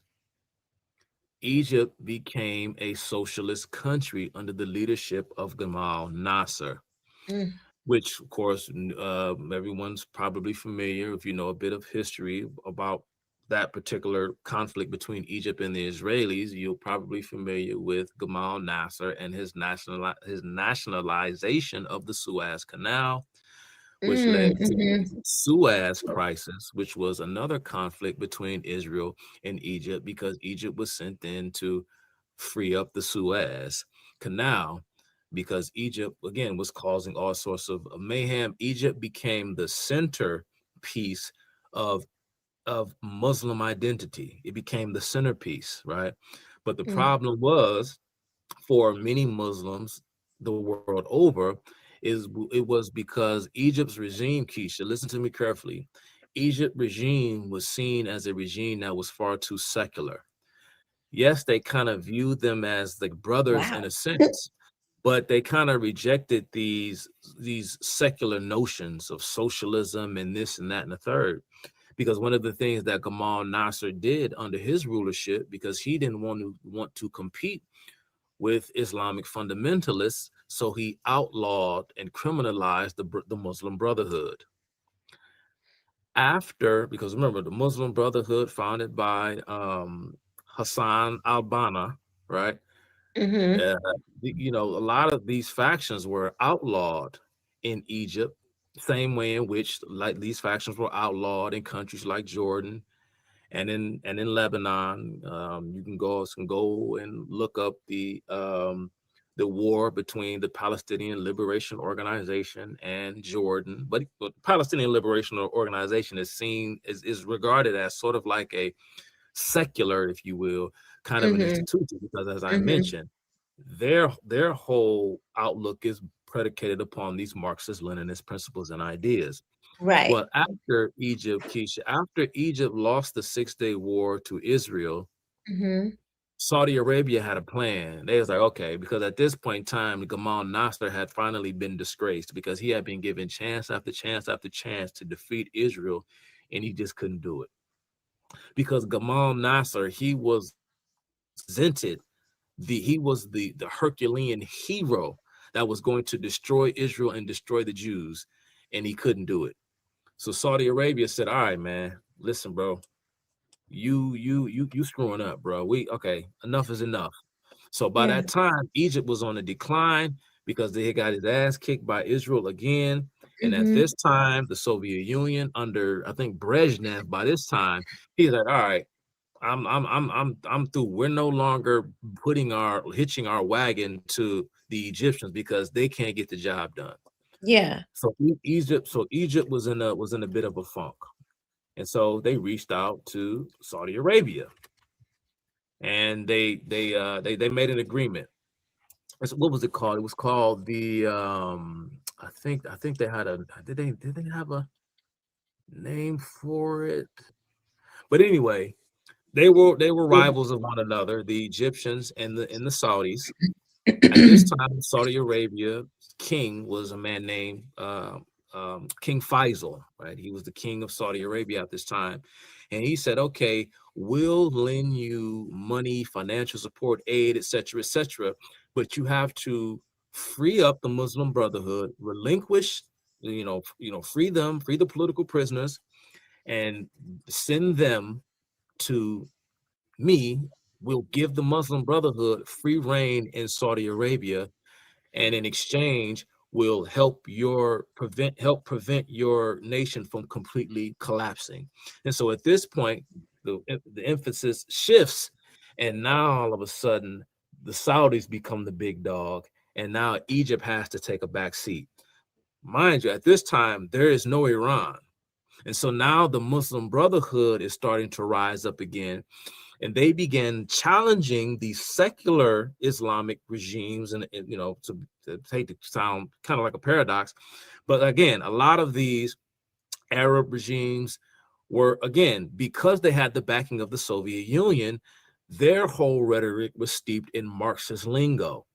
But at the end of the Six-Day War, this is when they brought the theological language back of jihad, once the Saudis pressured Gamal Nasser into essentially liberating the Muslim Brotherhood. And then the language took it took a turn. And so again, Keisha, some of the Muslims, we supported some of them, with, for example, the Mujahideen in the war between the Soviet Union and Afghanistan, and so on and so forth. But and in this way, I hear people say, well, we created radical Islam. No, we didn't. No, we didn't. Right. You know, there was something in the United States called Operation Cyclone, when the United States was funneling money, aid, and resources to all of these radical Muslim groups because they were fighting communists. So again, some were against the communists, some weren't. But you know, it's kind of one of those political trade-offs where you settle for the lesser of two evils, and that's when it became overtly religious again. For decades after the Bolshevik Revolution, the language of jihad was steeped in Marxist, Leninist language. But yeah, Keisha, and the reemergence of the Arabs, because remember, at this time, Keisha, there's a lot of stuff you got to consider, because there's a lot of history to this thing now. It's part of the reason. Well, what was going on? Why we didn't have this problem with radical Islam? Why does it seem like this was just a phenomenon of the 20th century with terrorism and whatnot? Well, the reason being is because the end of the First World War, and by the time that Mustafa Ataturk took over Turkey and officially announced the end of the Turkish Empire, that marked the end of the caliphate, and therein lies the problem.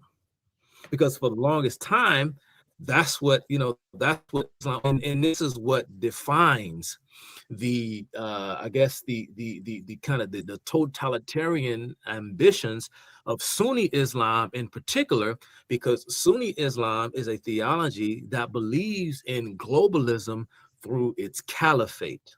Because by then, Keisha, the Turks they were once subordinate to the Arabs as their slaves, and they rose up to overtake the Arabs, and the Turks they took control over the Ummah, the international Muslim community. They took it over, and the Arabs were upset about that.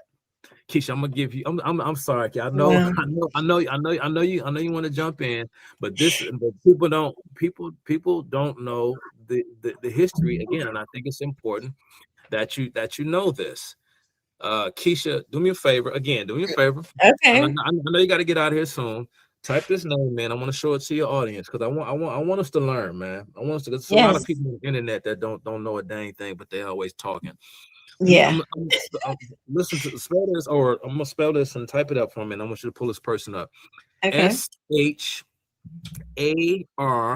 SHARIF, Sharif. Hussein, HUSS. Wait, I already have him in my search. I don't know why, but Sharif Hussein bin Ali. Okay, yeah, I think we've talked about him before. I don't remember talking to you about him before. Maybe I have. Yeah, I think so. Okay. He was the ruler of the Hashemite dynasty, right? Oh, he's a looker. He's a real. Right. Go ahead. I'm sorry. Go ahead. He was the king of Hejaz, right? And what he wanted to do was, he would, like I said, he and many Arabs the world over, they were getting sick and tired of the Turks. All right. and they wanted to establish a new caliphate, Mm-hmm. right? And so, which was again, they wanted to take Islam, or take the caliphate, take it over from the Turks, and create a new Arab state. And this was back in the 1920s. So guess who they called upon? They called upon the British. They called upon the British to help them establish a new Arab state. The British Empire at the time looked at the Ottomans as one of their major international geopolitical rivals. Mm-hmm. So in order to help bring down the Turkish Empire, the British Empire called on the assistance of the Arabs. This is most famously depicted in, of course, T.W. not T.W. Norris, Lord have mercy. What's his Lawrence of Arabia. I'm having a brain freeze on Okay. what his actual name was, but Lawrence of Arabia is an actual person, is a real person. Mm-hmm. And of course, with the military campaigns that he led along with the Arabs against the Turkish Empire, although the Lawrence of Arabia a lot of his life has been largely fictionalized. A lot of it is lies, because the Arabs did very little to help topple the Ottoman Empire. But in their minds, they believed that they were the ones deserving of Palestine because they're the ones who helped the British defeat the Ottomans. Because the British Empire was backdoor dealing with the Arabs. Wow. So for all of this talk, well, everybody just does whatever Israel wants them to do. No, they don't. Because the British Empire was double So dealing. the British Empire, which Tucker, I'm sorry, he was just on Piers Morgan a month or two ago talking about, oh, look at your country. It's going to the crapper, Piers. And y'all just let it happen. But here's the thing: he wasn't blaming the Muslims. So he was saying is y'all who have let the country go, but he has he's still trying to, he's not trying to say that British and Islam or the Arabs or the Palestinians or whatever, that they were collabing. That never comes up. It's always smoke for the Jews. It's just smoke for the Jews. That all, I mean, no matter what the history says, that's just where we end up with people like this. So it was actually Britons during this time and Arabs who were collaborating. Yep, that's right. Okay, and Muslims rather. Yep, there were Arabs and the Muslims that were collaborating, because the British policy makers and muckety mucks were sort of split down. And that's probably being a little bit too fair, because the majority of Brits were probably anti the creation of a Jewish state, or with the whole Zionist project, because at this time during the 1920s there was still a lot of conversation as to how this was all going to work. The Jews were perfectly content with sharing that region of the world with their Muslim neighbors, but with the Muslims, they wouldn't have it. What? Okay, no, they wouldn't have it. Tucker Carlson told us. Tucker said that it's Israel who are the extremely, this is a quote, the extremely violent ones, not the Arabs. So, all of this talk about, when you, again, this is when you abandon, how can I put this?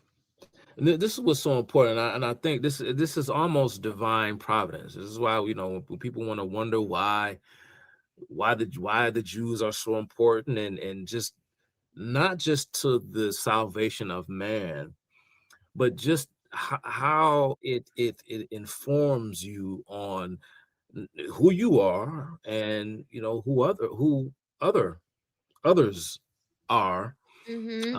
Because when it comes to the issue, of course, there is no moral ambiguity, and it's part of the reason why that I, as a Christian, right, one of the things that we talk about as Christians, we talk about that we must be willing to acknowledge truth. That's it. And not so much, and not simply that the truth of who the Messiah is, right? but we're talking about an acknowledgement of the moral order. Because when you abandon not so much support for Israel strictly in a political sense, but when you become confused as to who has the moral high ground, you have Come on now. compromised yourself. And how dedicated to God are you as a Christian? Hello. When as a Christian, you turn your back on the moral order. Because there's no there's no gray area here. So again, Tucker Carlson is, he's demon possessed. I don't know if I mean that figuratively or literally, but he's certainly I mean, I'll go on the record. I mean that literally.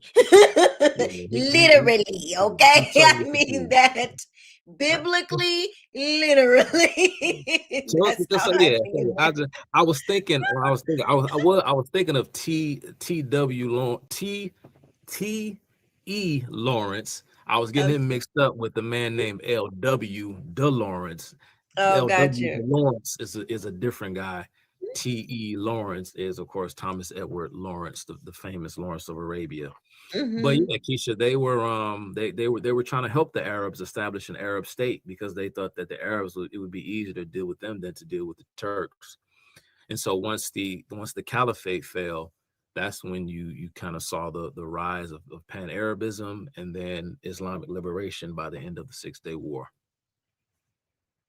You know, all of this, and I know that was a lot, everybody. It's a lot to it.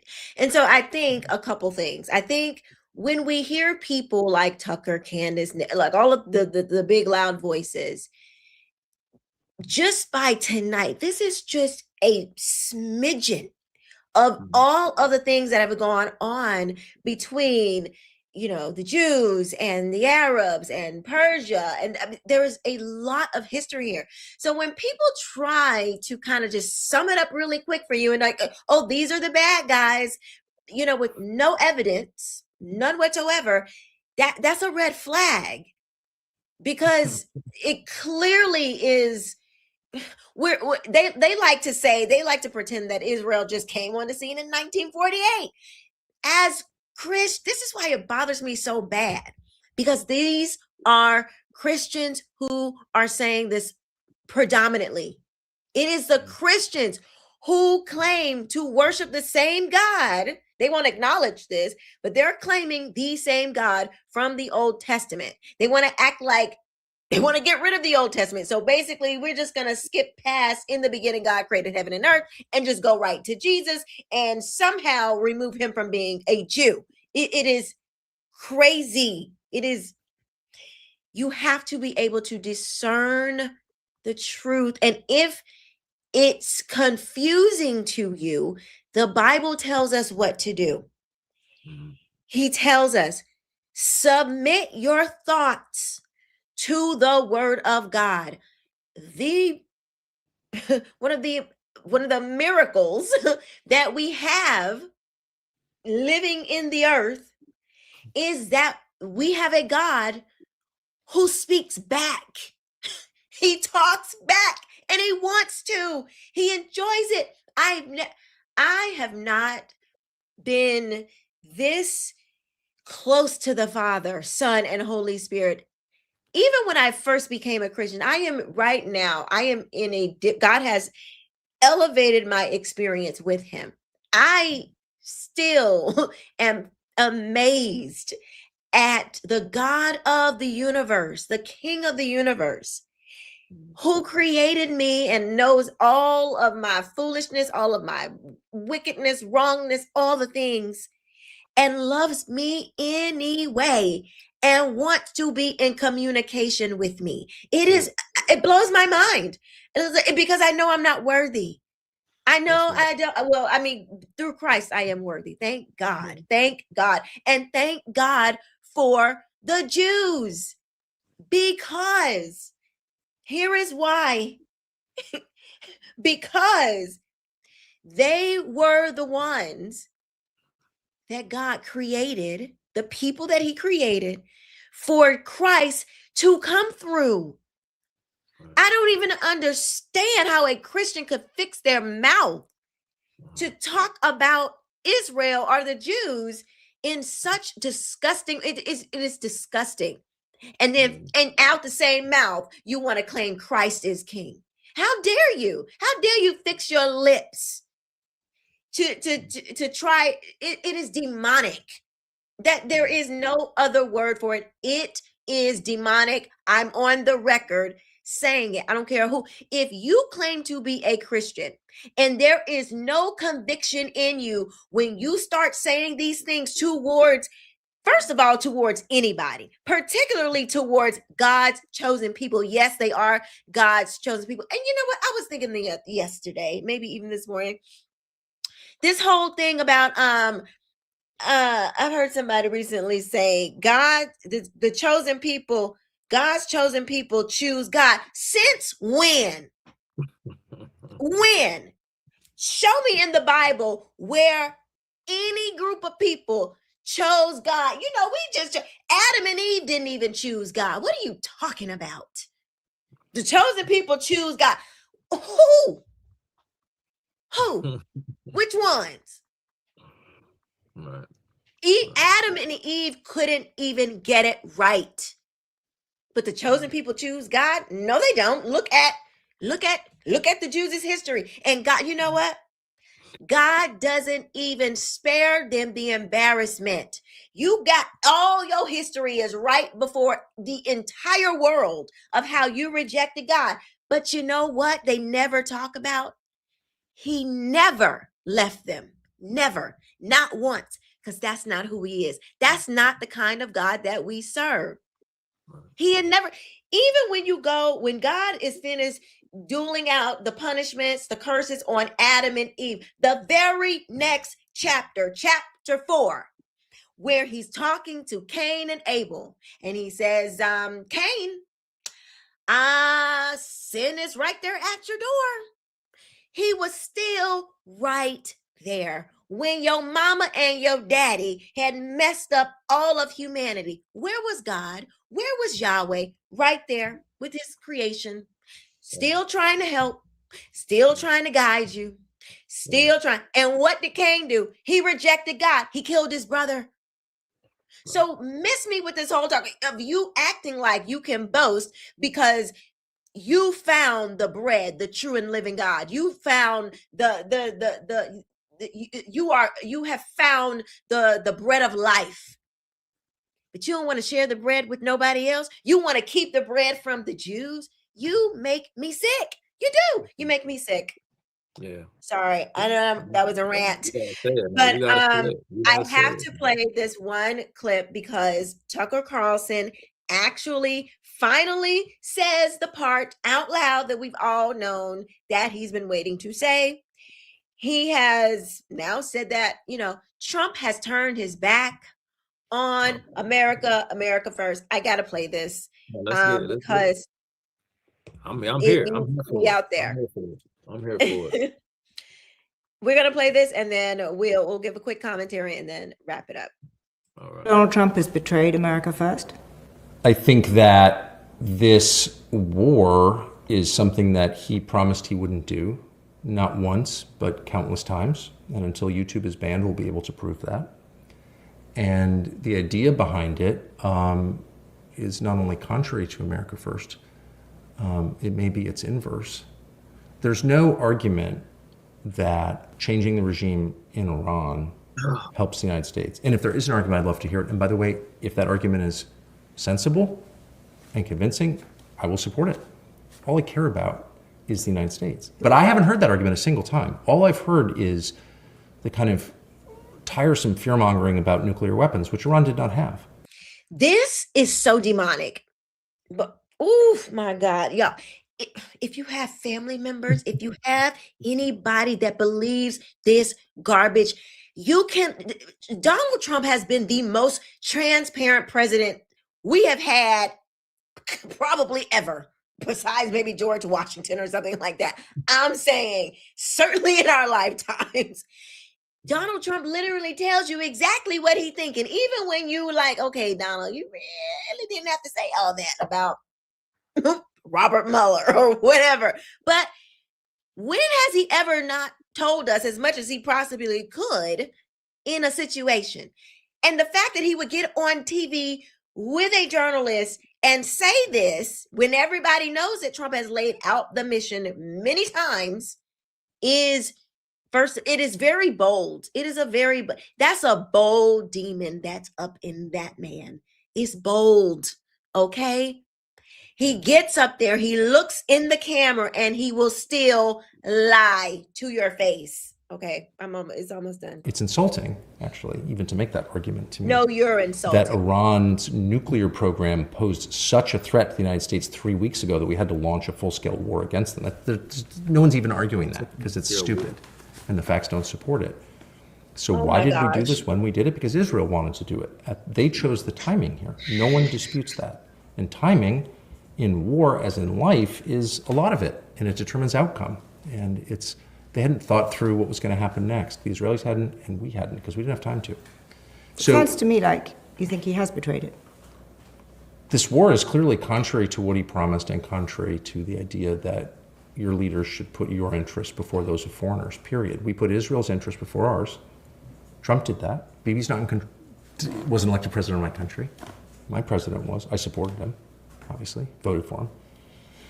But yeah, the question is whether the person who makes the ultimate decision, which would be President Trump, should have pushed back.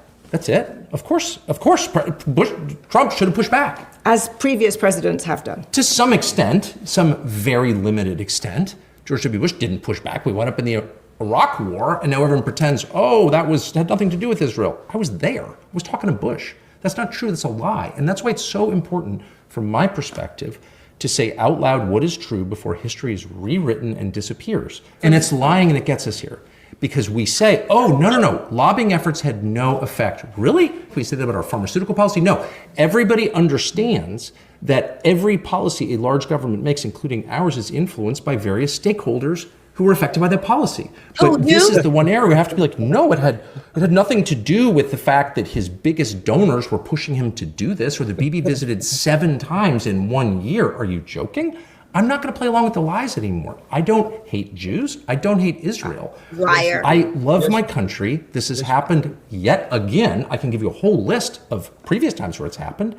And I think we need to know what happened so we don't hurt ourselves further. If you deal in the arena of facts and not fiction, that clip probably pissed you off, because it certainly pissed me off. Thank you, MTX485, for this super chat. Tucker is a prosty. Mm-hmm. And he is so inauthentic and a liar, I might add. And I also want to say thank you to Antonio. Hi, Antonio. Thank you for the super chat, super sticker. And DT, thank you so much for the super sticker. Thank you guys for supporting the channel. I really appreciate it. Oh my goodness gracious. That sent me. Now, mind you, and somebody just said it in the chat, this is the same man that he's so America first, that he thinks that America should we should cease being the superpower and just come into just share our wealth. We should just split it between the other nations. That's what he said with the Xinjiang, the moonshine man. He over there drinking moonshine in the high schools in Moonshine Academy. Right. I'm sorry. What are your thoughts, Chuck, on that piece of garbage? Excuse me. Yeah, I got a lot of things to say. That Israel's war. My goodness, where do I start? Okay, well let me start. Let me start with the the money. He talked about lobbying. What did he say? Something about lobbying and policy makers and this and that. First of all, Trump didn't start this war. Right? As you and I, Keisha, we've talked about before. This war has been going on for several decades. Trump Yeah. is just the only president with the stones to do the thing that someone else should have done a long time ago. That's correct. I forgot what it was. Israel did something back during the 1980s, and I remember. Well, I don't remember. I was too young. But Ronald Reagan, he placed financial sanctions on Israel for something they did, and of course, this is years after, of Oh, course. on Israel? Yeah, I forgot what Israel Okay. did. You may be able to find it. But this was after 1978, right? After the 1973 war against Egypt, when Israel finally took the Sinai Peninsula, right, in a war of self-defense when they were attacked again. And in order to try and make peace, what did Israel do? Israel did what Israel always does. It gave the Muslims what they wanted, and they still continue to attack them. Yeah. And the terrorism didn't stop. That's After what the they war. always That's right. freaking But do. dude, I don't hold on. understand this. I'm sorry. It just Go doesn't ahead, make jump any in. sense. No, Like, first jump of in. all, Cube, you about to get this really ain't the time, okay? It's Keisha. All right. Expand your horizons, okay? You know, like a quiche pie is spelled with a Q too. Today is really not the time. Anyway, excuse me. I have some inappropriate guests that have tried to break into my house tonight. But if you I mean, you don't even have to know a whole lot of history, but I can tell you that whenever somebody's about to blow something up or do any, I don't ever hear them talking about, oh, I'm a rabbi and he got bombs strapped to it. Just no, I don't hear that. I don't hear nobody going in talking about, oh, in the name of the Father, the Son, and the Holy Spirit, here we go and we about to block. I don't hear any other people who want to behead you, blow you up, and do all these kind of things to you, except Islamists. Yeah, it's not. I don't like my eyes. They work really well. My hearing works good and I can read and comprehend. So I don't have to even know. Like, I can just, like, in my lifetime, I lived in Connecticut when the Twin Towers came down. I remember the helicopters, over the Connecticut airspace. You don't know. I don't understand. Oh, but I'm sorry, because that was Israel too, according to these people. Yeah. Stop it. Yeah. This is demonic. And if you believe this junk in the comments, oh God, here we go. If you believe this junk, Kevin, you need to go back and watch the whole episode because you don't know what you're talking about. Okay. Let Kevin. Anyway, I'm sorry. Go ahead. Before you bounce Kevin, if you choose, for them stick around for a while, he might learn something. But that's if he shuts up long enough to learn something and stop typing and clicking away with his fingers. At the end of the 73 war against Egypt, by 1978, of course, Egypt and Israel reached an agreement. And in that agreement, Israel gave back control of the Sinai Peninsula to the Egyptians. Okay. Right. This would eventually lead to, by that time, the president of Egypt was, and this man, he came up and made his bones during the years of Gamal Nasser. And that is Anwar Sadat. Well, of course, Anwar Sadat was assassinated by a jihadi.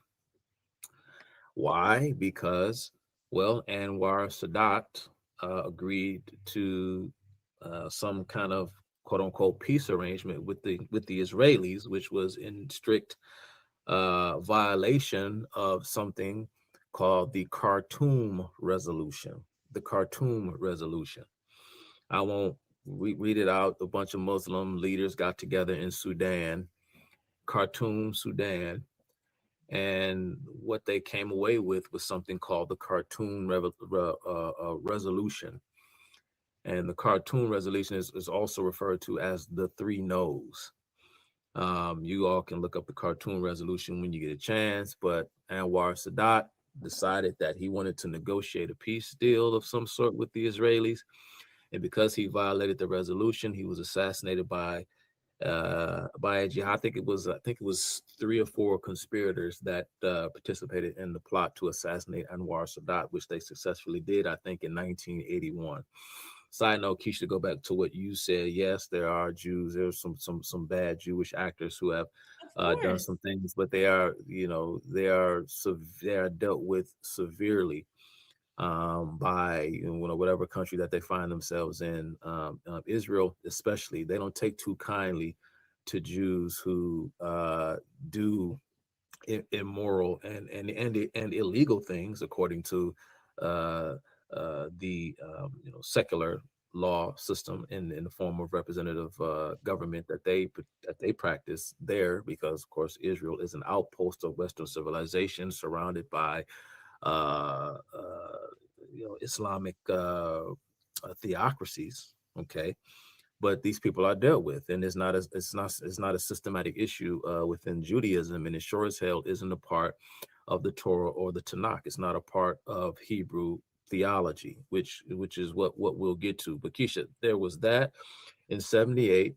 You fast forward to 1994, you have the Oslo Accords, which gave the Palestinian Liberation Organization control over the West Bank, right? So there go Israel again. They gave the PLO control over the West Bank at Oslo, and this is what facilitated or precipitated the granting of the quote unquote Nobel Peace Prize to Yasser Arafat and Prime Minister Rabin. I think Prime Minister Yitzhak Rabin was assassinated a year later by a Jewish, they called him, of course, a right-wing extremist who assassinated the Prime Minister of Israel for the Oslo agreement. But there's that. So there's Israel giving more ground, of course. And then what was it? Ariel Sharon, I think I mentioned this last week. And once again, more peace talks with the Palestinians.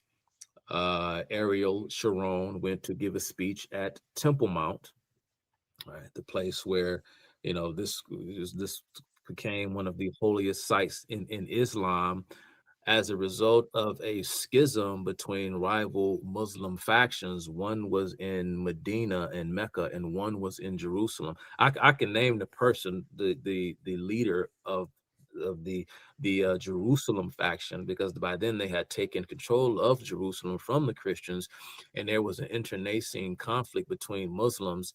And in order to legitimize his stake or his authority, he commissioned the construction of the Al-Aqsa Mosque.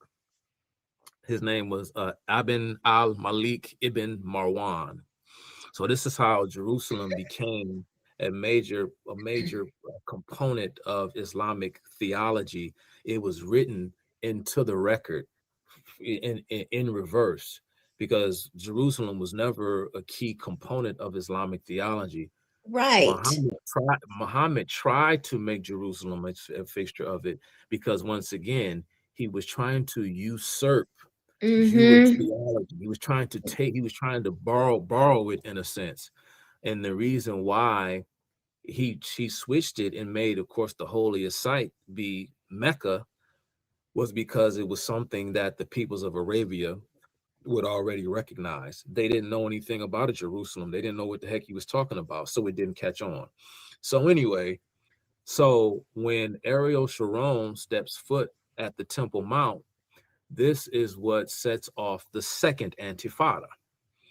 So the second Intifada, and this is when, the whole guys, they talk about, they're keeping them under, lock and key. It's a colony, there's checkpoints, there's a wall, there's this and that, and they're abusing the peoples of Gaza and this and the third. Well, that was, of course, in response to the bombings and the stabbings and we all know how the story goes. When you fast forward a few years, against the advice against the better judgment of a younger Benjamin Netanyahu, who said that we should not give control of the Gaza Strip, hand control of the Gaza Strip over to Hamas. And the Israelis did it anyway. And then what did the Israelis do? What did the Palestinians do? They continue to engage in more terror. Yeah. One of the reasons why, people talk about the way Hamas, they hide behind civilians. And again, the civilians don't do that begrudgingly. They're more than willing to play the role. Many of them, yes. Because they see it as an honor to be a shield for Hamas. People say, yes, well, it's not the Palestinian people, it's Hamas. No, they're one. Oh my gosh. This is how they trick you, because you don't know the schemes of Islam. You don't know how they work. And the reason why Hamas feels as though it is moral to do this is because they were following Muhammad's example. And this is another key difference between. That's what I'm saying. It's baked into the cake. What are we talking about? Right, I'm explaining it. This is another key difference between Judaism and Islam, because Judaism and Christianity and Islam, because Christians and Jews recognize the infallibility of their prophets. They're simply messengers of God, but the message is God's message, not necessarily theirs. It's a human story, and it's told by humans from a human perspective. But it is done within the throes of a negotiation, in a sense, with a spiritual father, that being God, that wants that covenantal relationship. This is part of the reason why within the West, we developed morally beyond the Islamic world, because within Judeo-Christian thought places an emphasis on individual consciousness. That's why we are supposed to reconcile our consciousness with the commands of God. This is why God gives us a choice. He gave us choice and free will so that we can understand what true love is by practicing actual morality through a cultivation of virtue, not through command and fear. That's what Islam does for its adherents. This is why we as Jews and Christians, we are morally superior within ourselves, not individually, so to speak, but this is why our societies are more morally evolved, because Judeo-Christian ethic and Judeo-Christian thought demands that we cultivate virtue. This is part of the reason, Keisha, why symbolically Jacob, what did Jacob do before Jacob became Israel? He wrestled with God. He wrestled.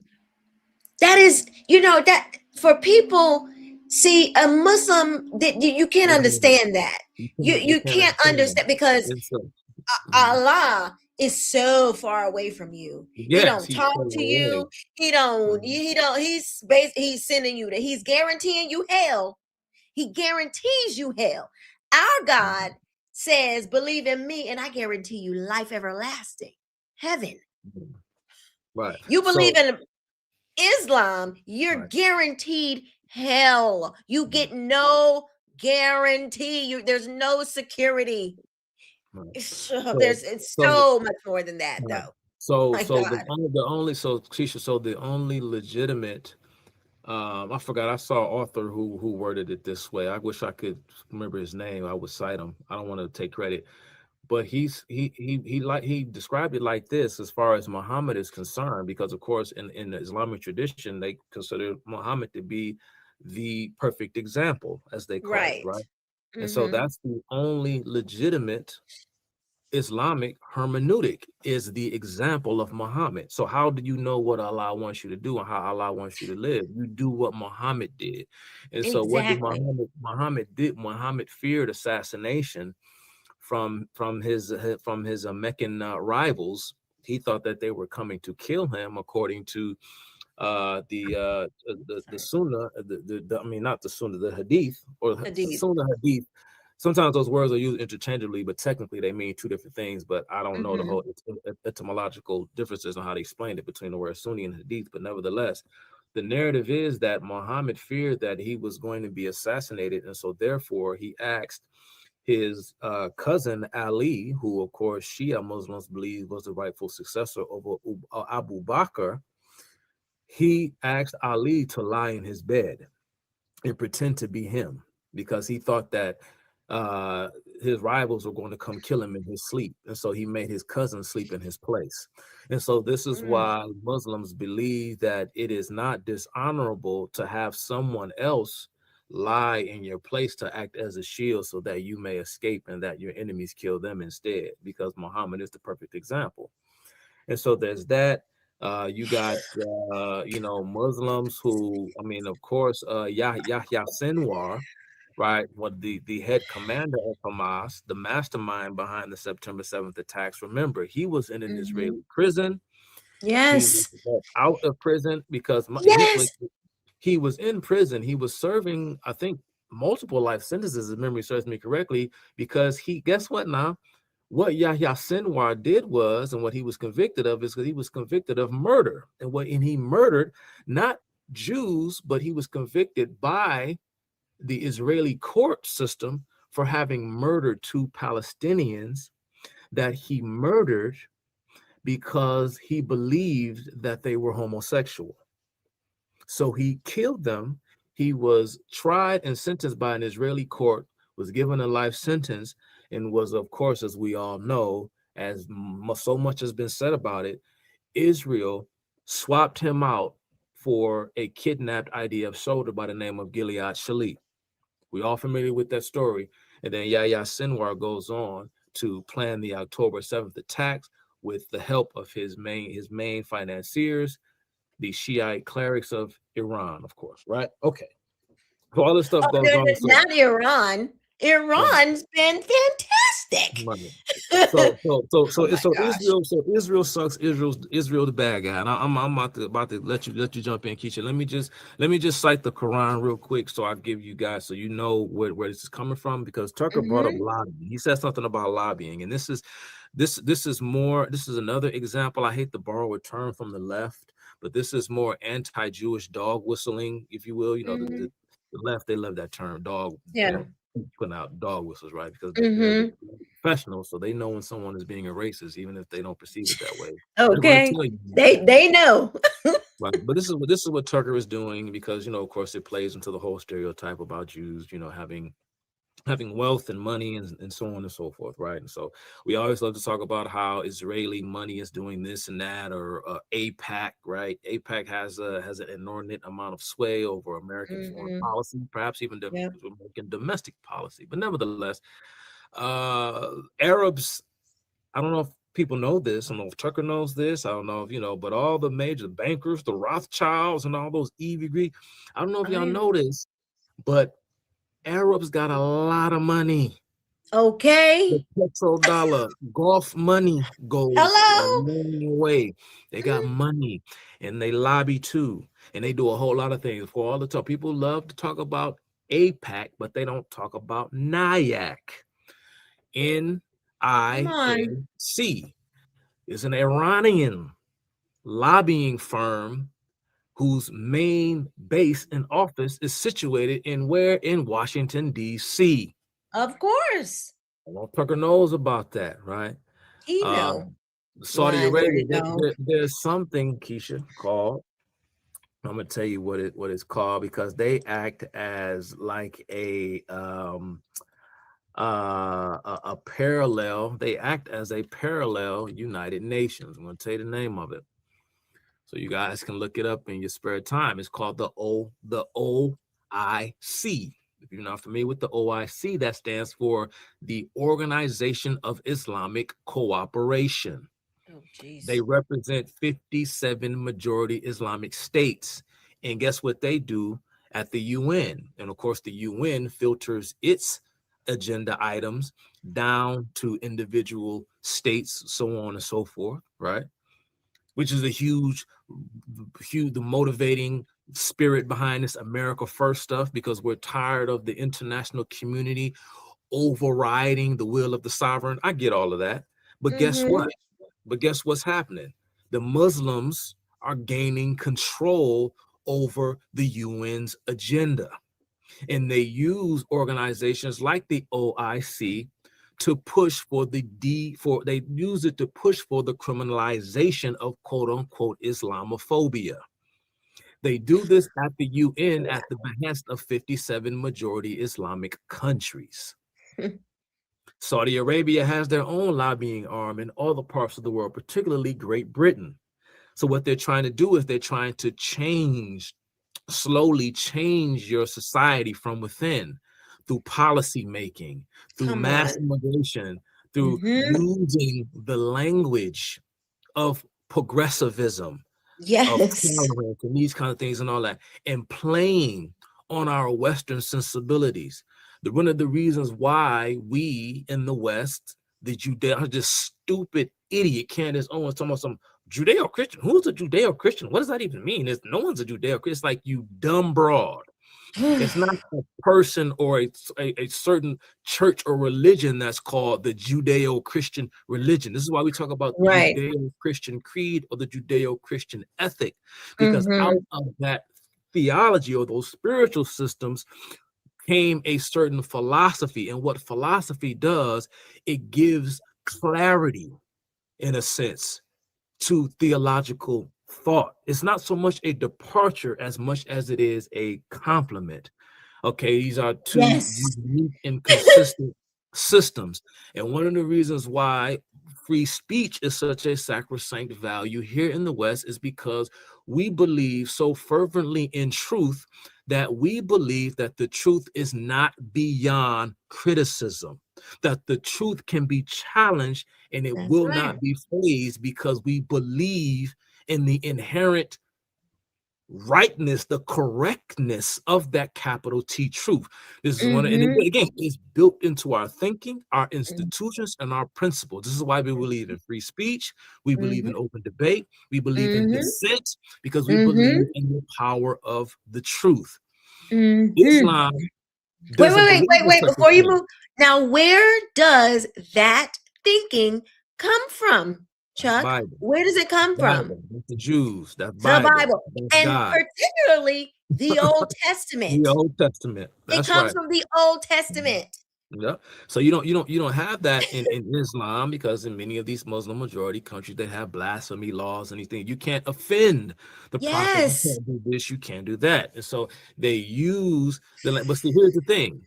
They hide behind pluralism and multiculturalism and whatnot, but the only way that pluralism works is if all the participants involved agree to abide by the rules of the game. Muslims want to take advantage of the rules, or Islam, call it whatever you want to call it. It's not Islamism, because Islamism is just a euphemism for it's just a euphemism for practicing Islam in its entirety. It's a measure of how much of the faith can you actually adhere to. So they want to exploit the rules, but they don't want to be good faith actors who participate in the game on square footing with the rest of us. And so it's not just about waging jihad physically. It's about waging jihad through politics, and it's about waging jihad through money and wielding influence. You don't believe me? I'm gonna pull straight from the Quran. Let me give you some insight into what the Quran said. This is Quran chapter 2, verse 20, chapter 2, verse 216. This is what Allah commands them to do. Check this out. I hope can somebody get this to Tucker? Can we send him this?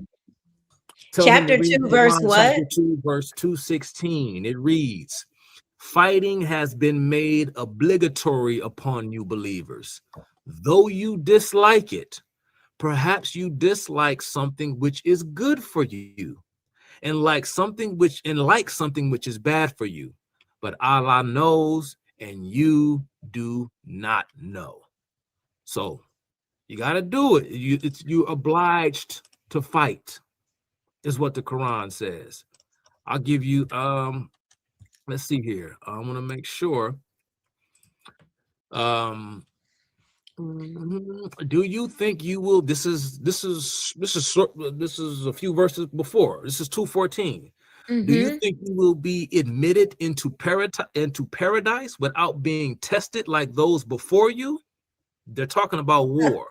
They were afflicted with suffering and adversity, and were so violently shaken that even the messenger and the believers with him cried out, "When will Allah's help come? Indeed, Allah's help is always near." Let's go to Quran. How would you know? He How don't would you talk know? to you. He sure enough ain't coming for you. Right. So how would you even know? Mm-hmm. Check this one. I like this one here. Those believers who stay at home, except those with valid excuse. I guess you need a doctor's note.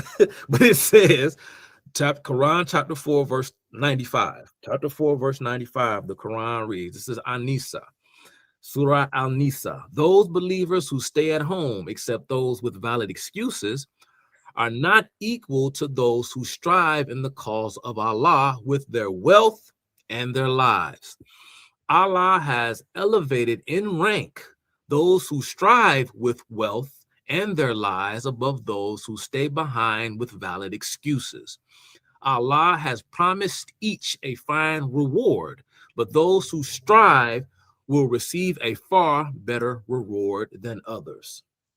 So it's fear and reward. You fear Allah's wrath, but then if you do what Allah says, you get reward. But get this, Keisha, the reward is not a relationship with God and closeness with God. What Allah rewards is the flesh. Even in the afterlife, He rewards you by appeasing your carnal desires. Yes. Oh, 72 version. Yes. And describing them as having big breasts and these kinds of things. It's just what kind of God is this? Okay. Do you seriously? The Quran chapter 3 verse 141. Do you think you will enter paradise without Allah proving which of you truly struggled for his cause and patiently endured? This is known as the Surah of Spoils. This is Al-Anfal. I really like you. Go and matter of fact, read. You could probably read the Quran in a couple of months, maybe a couple of weeks. It's not that long of a read, but the Quran chapter 8 is called the chapter of spoils, where Allah specifically tells his followers or tells Muslims who follow the Prophet Muhammad how they are to divide the spoils of war. This is one verse from the chapter of spoils. They ask you, O Prophet, regarding spoils of war. Say, their distribution is decided by Allah and his messengers. So be mindful of Allah, settle your affairs, and obey Allah and his messenger, right? And if you are true believers. I mean, I can do this all night. It just goes on and on. Chapter 9, verse 20. This is my last one. Those who have believed, immigrated, and strived in the cause of Allah with their wealth and their lives are greater in rank in the sight of Allah. It is they who will triumph. So you raise jihad with your wealth and with your life. They believe so. All this talk, just the Jews and the usury and the money lending, and they exploiting people. Well, the Quran specifically instructs Muslims to use their wealth to wage jihad. Come on now. And here's the thing too. The Jews, their book doesn't condone wickedness. So if they are doing wickedness, they're not doing it in accordance to their law, their book. They are doing it of their own free will. Muslims, when they do wickedness, they literally can say, my God told me to do it. Yeah. What are we talking? Like, it's not even remotely it's not the same. Allah is not. Y'all need to go and read the Quran yourself. Do not be. People don't even want to read the Bible themselves and be actually Christians. So it's like, and mind you, I hear all of this talk. These people, it's just disgusting. All for everything that's written about, for example, in the Talmud, right? They love to talk about what the Talmud says. Yeah. They love to cherry pick the Talmud, don't understand it. And the Talmud is such a massive work. It's such a huge work. Yes. The Talmud is well over 2 million words. It's a very massive work. And all it is rabbinic commentary. Right. Where the rabbis are debating issues. And they're debating issues that pertain to Jews exclusively. They don't mean Mhm. to export this. They don't necessarily want to demand that you do exactly what they say, that this person, this one. That's not what it is. Yeah. And it's a commentary between rabbis where certain ideas are being fleshed out, being debated, and being talked Mhm. about. It's not a Yeah. divine command from Allah. That's not Right. what it is.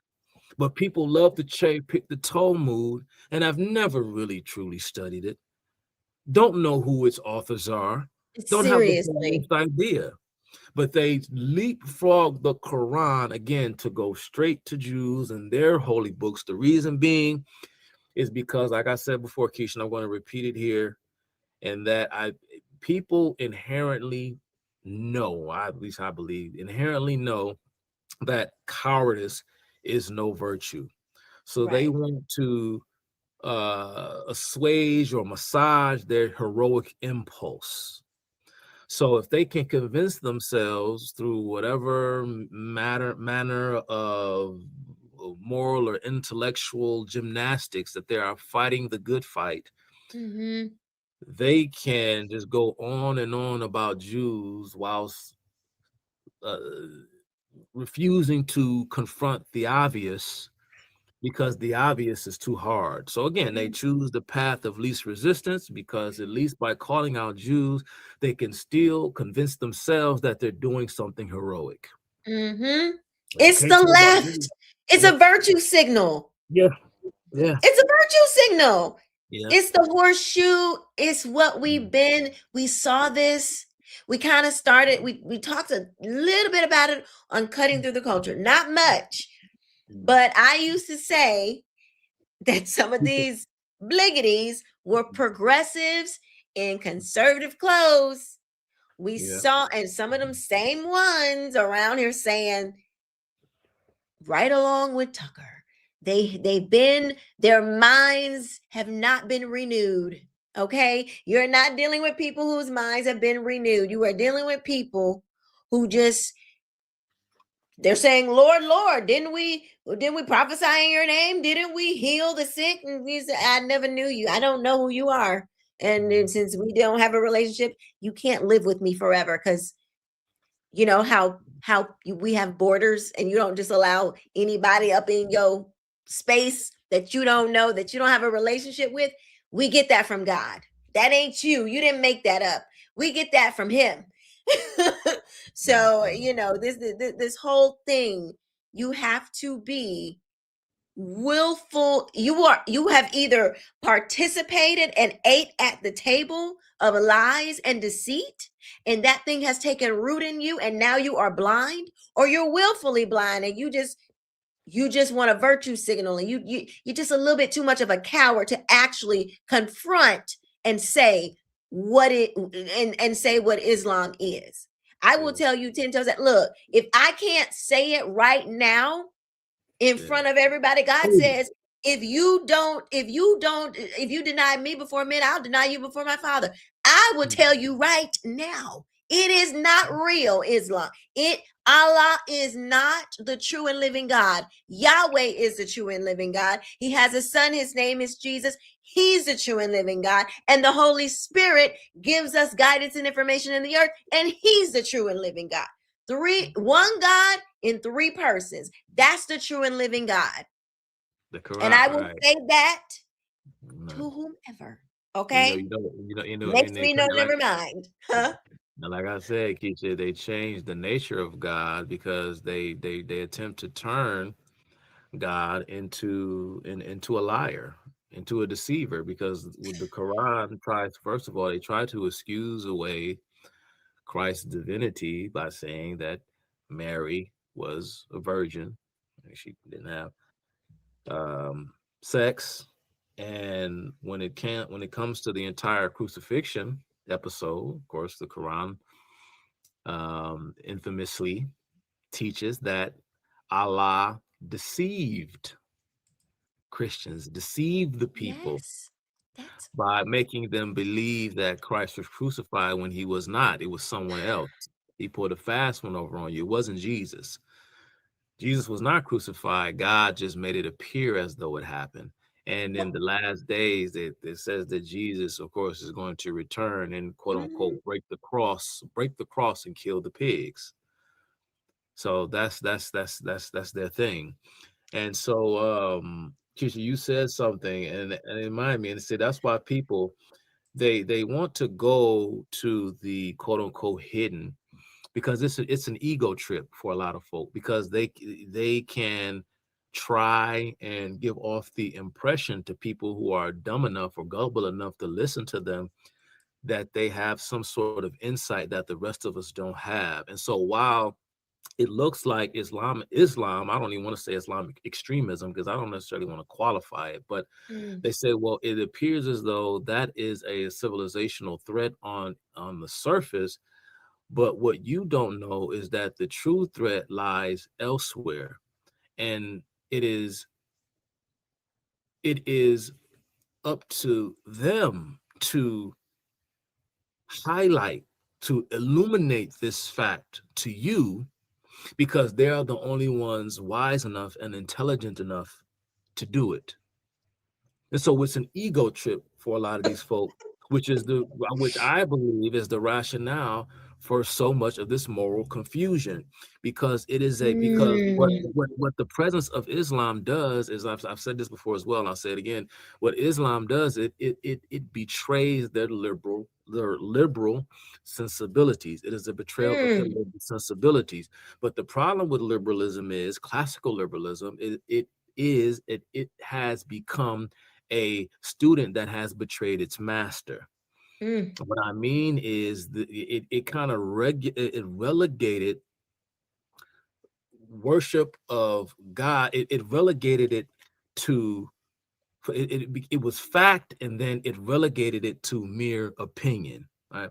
It took this idea of this kind of this push against mythology, sort of like became the new mythology. And secularism has gone off the rails so much so that it forgot the seed that it grew from, that it grew out of. And why am I saying all of this? I'm saying all of this because the reason why regime change didn't work in Iraq, and regime change, contrary to what many people say, did work in other instances, because we had toppled regimes that had more in line with our way of thinking, because we changed Germany's regime, and now Germany is one of our greatest allies. We dropped 2 nuclear bombs on Japan, and Japan became an ally. We didn't even depose or execute Emperor Hirohito. What was the emperor's name? Hirohito. I forgot how he said it, but he remained. He remained, because of course, China they had a prime minister and they had an emperor, Prime Minister Hideki, and then they had an emperor.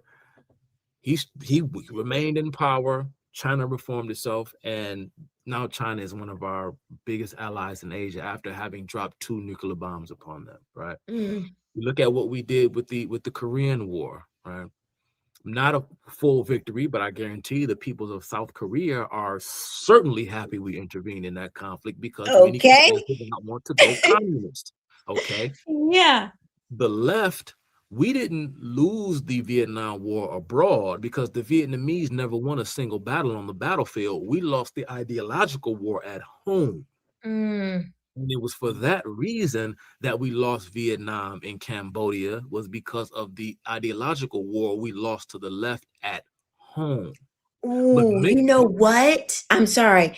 That guy, that Zhang, the first guy, the Asian guy, the professor guy, he was talking about how Iran, it's just going to end up just like Vietnam. You can already see it, blah, blah, blah, blah, blah.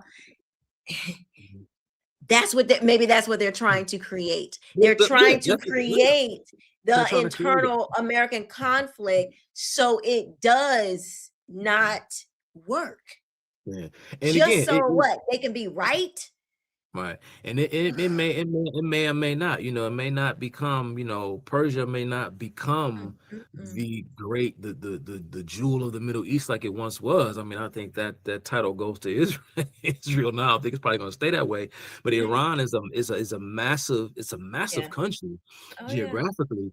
But it may go back to being the Persia it once was, or maybe it won't. But the reality is that while they're trying to figure themselves out, Mhm. that's time that its leadership, that the revolutionary government of Iran, the Islamic Republic of Iran, is not plotting the destruction of Israel in the United States, Correct. which will then, of course, facilitate the return of the 12th Imam.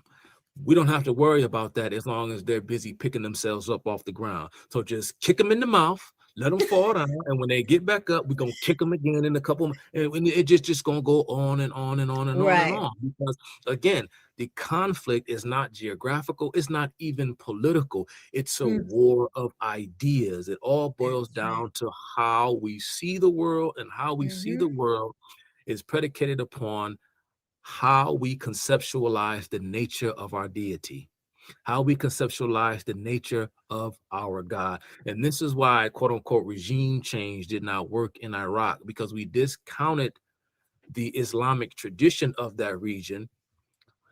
And this is why they're stuck in this kind of 7th century morality, because their entire moral code is centered around the life of a man who lived 14,000 years ago. And they've been stuck there ever since. And that's why, quote unquote, regime change didn't work. But regime change worked in other contexts as well. When we've defeated adversaries in war, and those very same adversaries turned around in the future and became some of our greatest allies. It can happen. But these It people are so definitely can. fatalistic, they don't even want to do the thing that needs to be done. Because what we've done in the West is we have placed comfort above sacrifice. And that's what leisure has done for us. It goes back, Keisha, and I'm done, and we can end the show if you want to. There is a 15th century, and I mentioned him last week, and this is a good time to introduce him. I said his name, Ibn Khaldun. Ibn Khaldun was a 14th century Arab philosopher. His most famous book, he wrote a book called the Makidama. It's spelled Muqaddimah. But point is that Ibn Khaldun made a statement about Arabs. He referred to them as barbarian. He referred to them as savages. As a matter of fact, I want to just quote, if I can, here, Ibn Khaldun's, one of his quotes that I found in describing Arab life, Arab society. Just give me 1 second. What did he say? If I could find it, because I know it's getting late and we're ready to go. Yeah, my husband gonna be like 11. Yeah, I know. If I can't find it. Oh, he told me to tell you hi, by the way. What's up, man? I could have sworn I had it, because guys, when I'm talking to you guys, man, I have so many notes and stuff pulled up right in front of me. But it doesn't look like I'm gonna be able to find it as quickly as I want to, because I wrote it down somewhere because I wanted to share it with y'all. But anyway, Ibn Khaldun, he said of the matter of fact, I did find it right before I was about to give up. So here's what he once famously said, describing Arabs. He said, Arabs are the most savage human beings that exist. Compared with sedentary people, they are on a level of wild, untamable animals and dumb beasts of prey. Such people are the Arabs. Now, why is he saying this? Now, it sounds like Khaldun is like he's speaking down to them. In a sense, it sounds very mean, sounds very derogatory, even if it's true. By our modern sensibilities, we say that's not a nice thing to say about a people.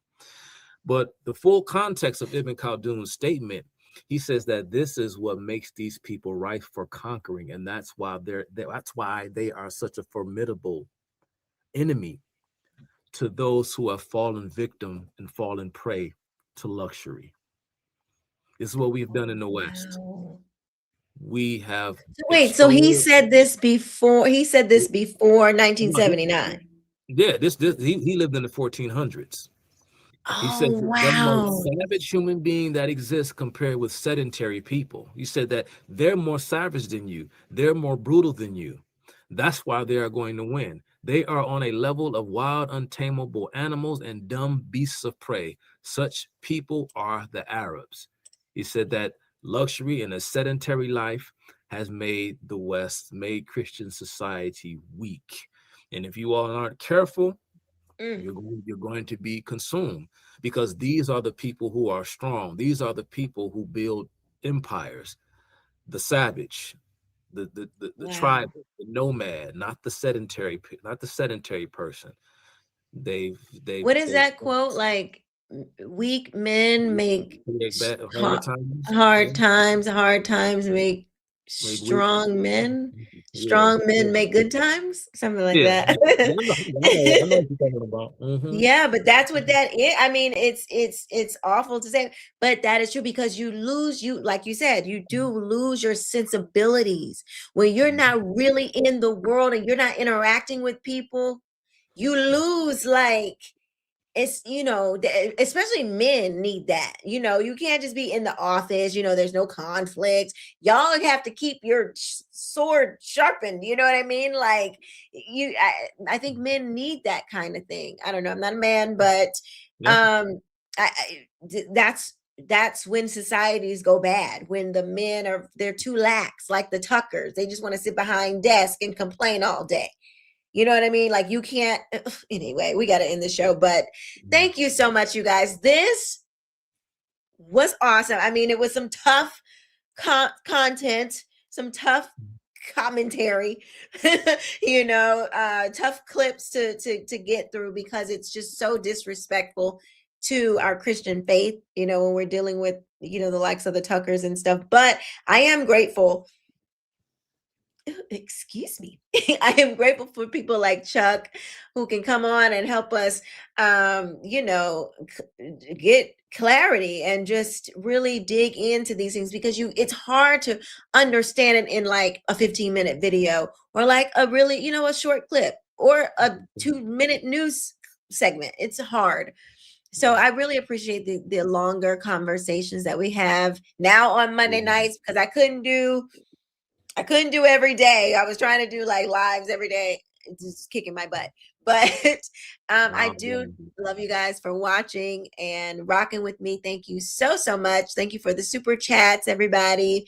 Thank you for tuning in and sticking with us. We had almost 300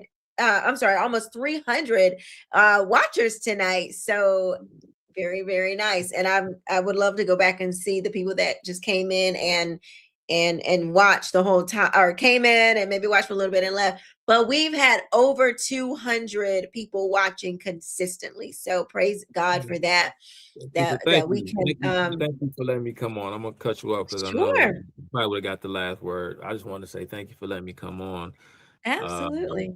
I myself, I've been like with my own social media content. I've just really I can't say I haven't been motivated. I'm just like, you know what? I don't know, guys. I'm not gonna get into like personally, psychologically, some of the things that I've been thinking about and just processing, just how I want to go about managing that whole thing. But I'm glad that I get to come on your platform, Keisha, because as long as I can share my information with you and your audience, and I mean, I as far as my followers and getting them, growing I don't care about growing followers and getting a big social media platform and monetize. I don't care about none of that stuff. Keisha, you do you be the big famous YouTuber, and everybody else out there, want to bring me on and have conversations, I'll come on your YouTube channel free of charge. Well, we Don't can't get deny the anything. people. They love you, Chuck. We can't deny the Yeah, people. So, so yeah, you know.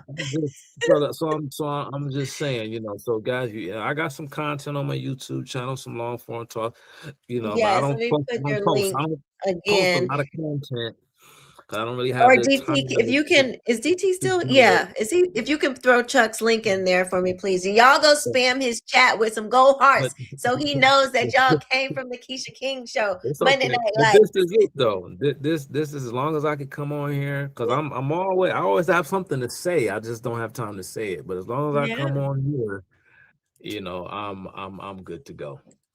So thank you. Well, we appreciate you so much. I'm gonna drop your link one more time. Y'all, my allergies are acting like a whole mess tonight. But we made it through. We made it through. We persevered. Yeah, I gotta jump off here, kid, because I ain't even ate dinner yet. So let me go. Oh ahead my and eat. goodness. Well, there is the link, you guys. Thank you guys. Well, you can go ahead. I'll bring you down. But thank you, Chuck. See you later. Okay. But thank you guys so much for watching. Check out videos that I've done during the week, and I love you for watching. I will see you next time. Have a good night. Bye-bye.